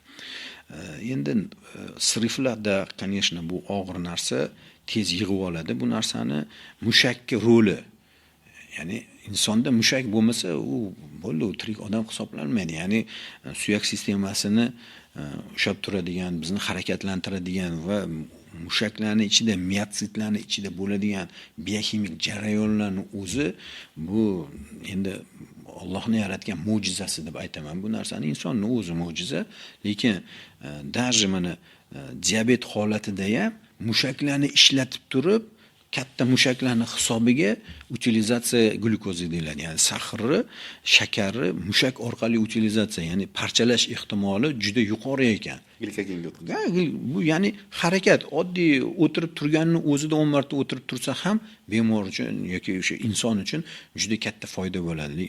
Defitsit, ya'ni oqsilni yetishmasligi, ya'ni organizm mushakdan yeyishni boshlaydi. Hozir ozaman degan bemorda shunaqa narsaki, miya buni bir katastrofa, fojia deb biladi. Men yog'imni yo'qotyapman, ya'ni o'zimni zapaslarimni yo'qotyapman deb uni to'xtatishga harakat qilaveradi. to'xtataman deydida, ya'ni mushaklardan oqsilni yo'qotishni boshlaydi. Ya'ni o'ziga mushaklardan oqsilni iste'mol qilishni boshlaydi. O'sha siz aytgandek quruq tuxum yoki apelsin yoki bodringli diyeta, olmali diyeta mana bunaqa narsalar bor. U mutlaq noto'g'ri deb bilaman. Birinchi navbatda shu siz aytib o'tganingizdek, glikemik profili yuqori bo'lgan mahsulotlarni kamaytirish kerak. Boshida mayli cheklab tursin, keyin oz-ozdan. Endi har doimgidek yana o'sha eski gaplarimizga qaytamiz. Me'yorni saqlab bilsak, hech qanaqa bir yomon natijalarga erishmaymiz. Hamma narsadan ozgina me'yorda va o'sha ustozlar, vrachlar bergan yuqori plankalar, ya'ni o'sha kalorajni hisoblashda oshib ketmaslik kerak. O'sha narsalarga ahamiyat berib turilsa, juda muhim narsa bo'ladi. Ko'p narsa mana sizlar ham shuni ta'kidlab o'tasizlar, ya'ni sog'lom turmush tarziga 2 oyda, 5 oyda, 1 yilda o'tib qolmaydi odam. Ya'ni bu rezultatni, natijani olishimiz uchun eng kamida 3 yil shu narsalarni ustida o'zimiz, ya'ni qat'iy turishimiz kerak. Hali biz ham aytamiz, sigaret tashladim deydi bemor. Qachon tashladingiz desam, 1 oydan bir chekmayapman yoki 1 yildan bir chekmayapman. Chekmayapman degani 10 yil chekmagandan keyin haqiqatda tashabsan degan holat kelar ekan. Даже 10 yildan keyin ham chekuvchilarda sirif bo'lib chekib qo'yish holatlari bo'ladi. Ya'ni sigaret o'zicha bir narkotik, spirtli ichimlik o'zicha bir narkotik, ovqat ham o'zicha narkotik ekan. Ya'ni men o'zimda sezdim, shirinliklarni chegaralaganimda kayfiyatim tushib ketib qoldi. Boshida 1 oy davomida jahlim chiqadigan bo'ldi. Uyda ham, ayolimga ham, bolalarimga ham haligi qattiq gapirib, keyin o'zim nima bo'layotganini analiz qilsam, haqiqatda mana shu haligi narkomanlarda lomka degandek, xuddi shunaqa shirinli narsalardan lomka bo'layotgan ekanman. Nima? Chunki pishiruvlarni yaxshi ko'rardim-da, hali Safiyani, olmali piroglari, olchali piroglarni, tvorojniy piroglarni og'izda eriydigan juda yaxshi ko'rardim. Mana o'sha narsalarni endi sal o'zimga nisbatan qattiq qo'lroq bo'laman deb chegaraladim, lekin siz aytgandek, oson bo'lgani yo'q. Endi hozir ratsionimda fakticheski hamma narsa bor. Hamma narsa yeyapman. Sizlar o'rgatganingiz bo'yicha qizil ikra ham yeyman, go'sht yeyman, tuxum yeyman, baliq yeyman, ko'proq dimlangan holatda yeyapman. Sabzavotlarni cheklanmagan holatda yeyapman. Yog'liq masalan, nima deydi, zaytun yog'i qo'llayapman, lekin me'yorda. Shirinlikka masalan hozir endi biz bilamiz, shakarni o'zi bir 200 yil avval ya'ni kimyoviy yo'l bilan aniqlangan oq shakarimiz, lekin shirinlikni insoniyat oldin shirin mevalardan olgan. Masalan, bizda u narsa juda ko'p, turshak bor, magiz bor, quritilgan anjir mana hozir qishda juda ham men ozgina o'shandan yeb turman. Ya'ni shirinlikka bo'lgan talabimni mevalarda qondiryapman. Mana shunaqa. Yaqinda ijtimoiy tarmoq Instagramda hozir ko'rib qoldim. Shakardan voz kechdim dedi. Shakardan voz kechdingizmi? Umuman yemayapsizmi desam, shakarni to'g'rima-to'g'ri yeyman deydi. Obedga nima deysiz desa, hozir shoshib Snickers yeb chiqdim. Bu shakar emas, shakar tarkibidagi mahsulot. Shakarni qoshiq bilan yemayman deb. Shunaqa hazil bor. Lekin mana qarang, siz aytgan narsa, men 90% qo'shilaman, lekin yana bitta qo'shib ketadigan joyim bor bu yerda. Ko'pchilikcha mana men bu diyeta buzilib ketish sababini va hokazo narsalarni qanaqadir irodaga yoki nafsga taqab qo'yadi. Nafs ham mayli, nafsda aybdor. Lekin iroda bilan ichki, mana rus tilida aytadi, sila volyani, ruhiy kuchini, irodasini ayblashni boshlaydi. Men shogirdlarga har doim aytaman. Gap irodada emas deyman, gap tanlab qo'ygan uslubingizda deyman. Chunki siz oldindan radikal podxod qilib hamma narsadan voz kechaman deb turib, aniq bir kun buzib qo'yaman degan kontraktga qo'l qo'yib qo'ydingiz. Chunki biz siz bilan o'sha eng muhim ko'pchiligi sezilmaydigan muammo nimada bekinib turgan sabab.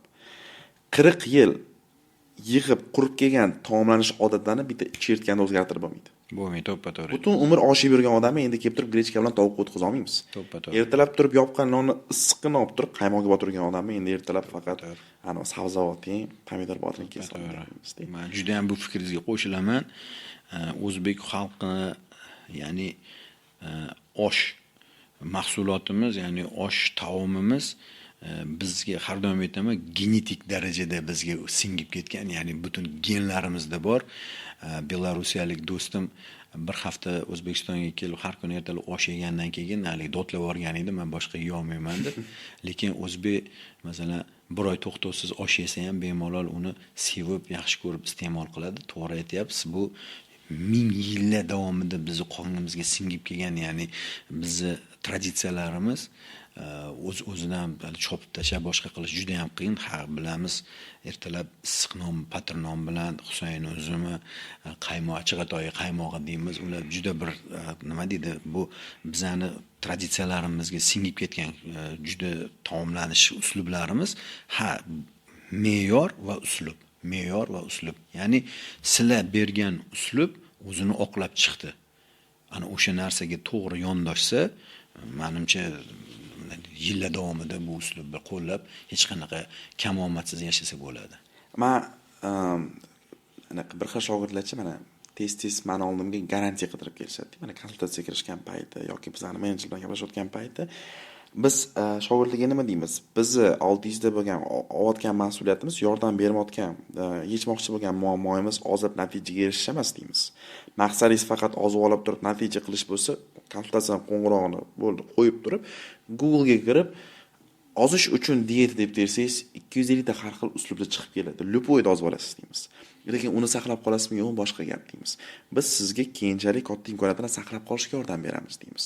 Lekin bu qanaqadir men hech qachoncha garantiya so'zi, aniq degan so'zlar bilan so'zlarni boshqarishni yaxshi ko'rmayman, ishlatishni yaxshi ko'rmayman hech qachon o'zim sohamda. Chunki meni tushunishim bo'yicha garantiyani faqat bilan firibgar bera oladi. Ikkita bera oladigan narsa tim bo'lib bizning sohada. Chunki bu narsa to'g'rimi-to'g'ri odamga bog'liq. Men tushuntirib yetkazib bermoqchi bo'lgan narsam shogirdlarimga. Mana mamlaqa XXX uslublar bor. Keto diyeti bor, vegan bor, ovqat zakaz qilish bor, PP bor, правильный питание, tam ochlik bor, interval ochlik bor va hokazo. Bu uslublar bor. Men shogirdga tushuntirib ketayotgan uslublarim bor. Men shogirdga har doim solishtirib beraman. Tasavvur qiling, bunga rioya qildingiz yoki biz uslubga rioya qildingiz. Qaysi uslubda kelajakda qaysi uslubingiz aniq buzilib ketadi degan savol beraman. Men har doim shogirdim o'zi tushunib yetib olishga harakat qilsin deyman-da. O'zi borib turib javob bergandan keyin o'zi aniqlaydi. Ha, men bunda vaqtincha natija qilar ekanman. Bu uslubda natijam saqlab qolishim garant emas. Imkoniyati yuqori. Chunki borib turib grechka bilan tovuqli diyetaga o'tirib olsak, natijani saqlab qolish imkoniyatimiz 0. Ochlikka o'tirib olsak, ovqat yeyishimiz bilan qayta vazn yig'ib oladi. Imkoniyat saqlab qolish imkoniyati 0. Demak, biz moslashuvchan hayot tarzimizga, jamiyatda yashashimizga, safarlar borligiga, grafikimizga moslashuvchan uslub tanlashimiz kerak. O'shanda saqlab qolish imkoniyati borgan sari ko'tarilib ketaverar ekan. Garant bo'lmaydi. Chunki odamga to'g'rimi-to'g'ri bog'liq. Vazn saqlab qolish maqsad bo'lsa, iltimos, bu dobr deydi, mana natijaga olib kelgan uslub bilan davom ettirib amal qilib ket. Bo'lmasa, oldingi odatlarga, oldingi hayot tarziga qaytishing bilan xuddi o'sha muammoga olib keladi. Chunki muammoning ildizi nimada? Eski odatlar bilan eski hayot tarzi. Ortiqcha vazn bir kun tushib qolmagan bizga. Yillar davomida sekin-sekin yig'ilib kelgan. Odamlarning menimcha mana bizning sohada asosiy muammosi o'sha aytganimdek yillab yig'ilib kelgan taomlanish odatlarini, harakatli odatlarini. Bu jismoniy harakatga, sportga ham bog'liq. Chunki ahamiyat bergan bo'lsangiz, odam o'zgaraman degan fikrga duch kelgandan keyin mana ijtimoiy tarmoqdan qanaqadir natija ko'rib qoldi yoki atrofdagi ham ayoli, rafiqasi yoki qarindoshi, do'sti semirib qolding dedi-da, bo'ldi o'zgarishim shart deb meni o'zimning terminim bor, 5 minutlik motivatsiya deb qo'ygan narsam. 5 minutlik quvonchga qop-qoniga tushib qoladi. Haftasiga 5 marta zalga chiqaman. 1 yillik abonement olaman. Tam begovoy daroshka sotaman va hokazo 3-4 haftadan keyin begovoy daroshkasi, mana yuguradigan daroshkasi chang uchun magnit bo'lib qoladi yoki kiyim uchun veshelka bo'lib qoladi-da, borgan sari. O'shanga qanchalik radikal o'zgarishga uslub bo'lsa, shuncha katta imkoniyat bilan yaqin orada odam buzib qo'yadi. Chunki aytganimdek yillab yig'ilib kelgan odatlarni afsuski chertgan o'zatib qo'yadi. To'g'ri, siz xuddi siz aytganingizdek kamida 3-4 yil masofa kerak bu narsalar odatiy holatga kirishi uchun. Endi aytganingizdek radikalizmni o'zi hech qachon bir yaxshi narsaga olib kelmagan. Har doim inson flexible, sal bukiluvchan bo'lish kerak. 21-asrda ko'p talablari bor. O'sha narsalarga ham rioya qilish kerak. Ya'ni 20-asr odami bo'lmaymiz endi hech qachon. Ya'ni 21-asrga o'tdikmi, shu asrda bo'layotgan narsalar bilan hamohang yashab borishimiz kerak. Ya'ni poyezdni orqa vagonidamizmi, oldi vagonimizda uni farqi yo'q, lekin biz o'sha uchib ketayotgan poyezdning ichidamiz. Shunga moslashishimiz kerak. Oxirgi savollarimdan biri Oybek aka. Qorin bu avtoritetmi? Yo'q, hech qachon. Menga avtoritet emas. Endi atrofda eshitganmiz bu mavzu bo'yicha. Oldin shunaqa deyilardi, men hozir hammaga buni baralla aytaman, bu menga avtoritet emas. Menga kimga avtoritet bo'lsa bo'g'irsin, lekin men uchun avtoritet emas. Unda endi yakuniy savolim, balki savol emas, iltimosdir. Mana erkakligi hozirdanoq mana bu salomatligini yaxshilash uchun, erkak sog'lig'ini mustahkamlashtirish, rivojlantirish uchun hoziroq bugundan boshlab qanday tavsiyalarga rioya qilishini o'zi umumiy qanaqa maslahat berardingiz? Balki birinchi o'rinda tavsiya jihatdan emas, fikrlash jihatini, undan keyin balki aniq amaliyotda ishlatsa bo'ladigan tavsiyalar jihatlarini mana kameramizga murojaat qilib ham aytishingiz mumkin. Kameraga murojaat qilib nima deyman? Ya'ni yosh yigitlarimizga, erkaklarimizga birinchi navbatda ilm darajasini oshiringlar. O'qish, informatsiyani to'g'ri, noto'g'riligi haqida ma'lumotni o'zini tekshira bilish. Ya'ni masalan universitetda o'qiyapsizlarmi, maktabda o'qiyapsizlarmi yoki universitetni bitirib hozir davlat ishidamisizlar, xususiy ishdamisizlar, undan farqi yo'q. Har kuni yangi narsa, birvarroq kitob bo'ladimi, jurnal bo'ladimi, o'zinglarni qiziqtirayotgan nima bo'lishidan qat'iy nazar o'qib, chaqlanib borishinglarni tavsiya beraman. Sog'lom turmush tarzida etishga oson narsa, lekin bajarish o'ziga yarasha qiyinchiliklari bor. Sigaret chekadiganlar sigaretlarni tashlaylar deymiz, chakmagin deymiz. Spirtli ichimliklar ichadiganlar, undan biron marta bir bemorimda men bu narsadan foyda ko'rganim yo'q. Minimal ravishda bo'lsa ham gipodinamiyalik odam bo'ladigan bo'lsa, kresloda o'tirib bo'lsa ham mashq qilishi iloji bor ekan. Internetda bu haqda hozir millionta videolar kelyapti, boshqa qilyapti. O'tirgan joyida ham mashq qilib, ozgina bo'lsa ham tanni harakat qiltirsa bo'ladi. Yaxshi specialistlarga kelib, ovqatlanish bo'yicha, nima deydi, sport bo'yicha maslahatlar olishingiz, masalan, Ibrohimjon bemalol bu narsalar haqida sizlarga to'g'ri yo'nalish berib, uzoq muddatgacha bu narsalarni beradi. Har qancha savolingiz bo'lsa, bizning internet sahifalarimizga, klinikamizga, ofislarimizga murojaat qilishingiz mumkin. Sizlarga qo'limizdan kelgancha maslahatimiz, yordamimizni beramiz. Bu nima deydi, kam harakatlik va ko'p ovqat yeyish botqog'idan sizlarni olib chiqib ketishga birgalikda yordam beramiz. Rahmat. Juda ham menimcha muhim fikrlardan bo'ldi. Men tavsiyanichi, menimcha-chi, mana tavsiya bering, aniq vazifa bering deganda ko'pchilik 15 daqiqadan keyin esdan chiqarib qo'yadi. Lekin mana fikrlash jihatidan qanaqadir ma'lumot yoki tavsiyaga o'xshash narsa bersak, bu narsani qanaqadir hissasi kattaroq bo'ladi. Meni ham bitta yakuniy beradigan kommentariy sifatida aytmoqchi bo'lgan narsam bor. Mana kameraga yo'lmasangiz murojaat qilib aytmoqchiman. Atrofda erkak kishining hayotida, endi bugun ko'proq erkak kishining sog'lig'i, erkak kishi hayoti haqida gaplashdik. Erkak kishining hayotida muammolar, yugur-yugurlar, tirikchilik masalasi, oila masalasi ko'p bo'ladi. Miyada fond tomonidan har doim stress olib keladigan muammolar ko'p. Erkak kishi, men har doim shogirdlarga aytaman, ortiqcha vaznga duch kelgan bo'lsa, yil davomida hal qilmagan bo'lsa, tanasini oldida katta kreditga tushgan bo'lib, yillar davomida pensiyasi yig'ilib kelaveradi. Bir kun emas, bir kun rostlasin. Qanaqadir sog'liq jihatidan kattaroq kasallik, patologik muammoga duch kelsangiz, atrofdagi bo'lgan tirikchilik, oila, hamma fondi yonib bezovta qilib turgan muammolar chetga o'tib, bitta prioritet muammo sog'liq bo'lib qoladi. Bunaqa holatga tushmaslik uchun meni bitta tavsiyam, hozirdan qanaqadir muammolar, ortiqcha vazn yoki mana misol uchun bezovta qilib turgan lekin murojaat qilishga uyalgan yoki vaqtim yo'q, keyinchalik murojaat qilaman degan misol uchun erkak kishining sog'lig'i jihatidan muammolar bo'lsa, iltimos kechiktirmasdan kredit pensiyasi yuqori bo'lmaguncha hal qilishga harakat qilinglar. Oybek aka, sizga katta rahmat, vaqtingizni topib yaxshilikni ko'rishaylik. Rahmat, sog' bo'ling. Salomat.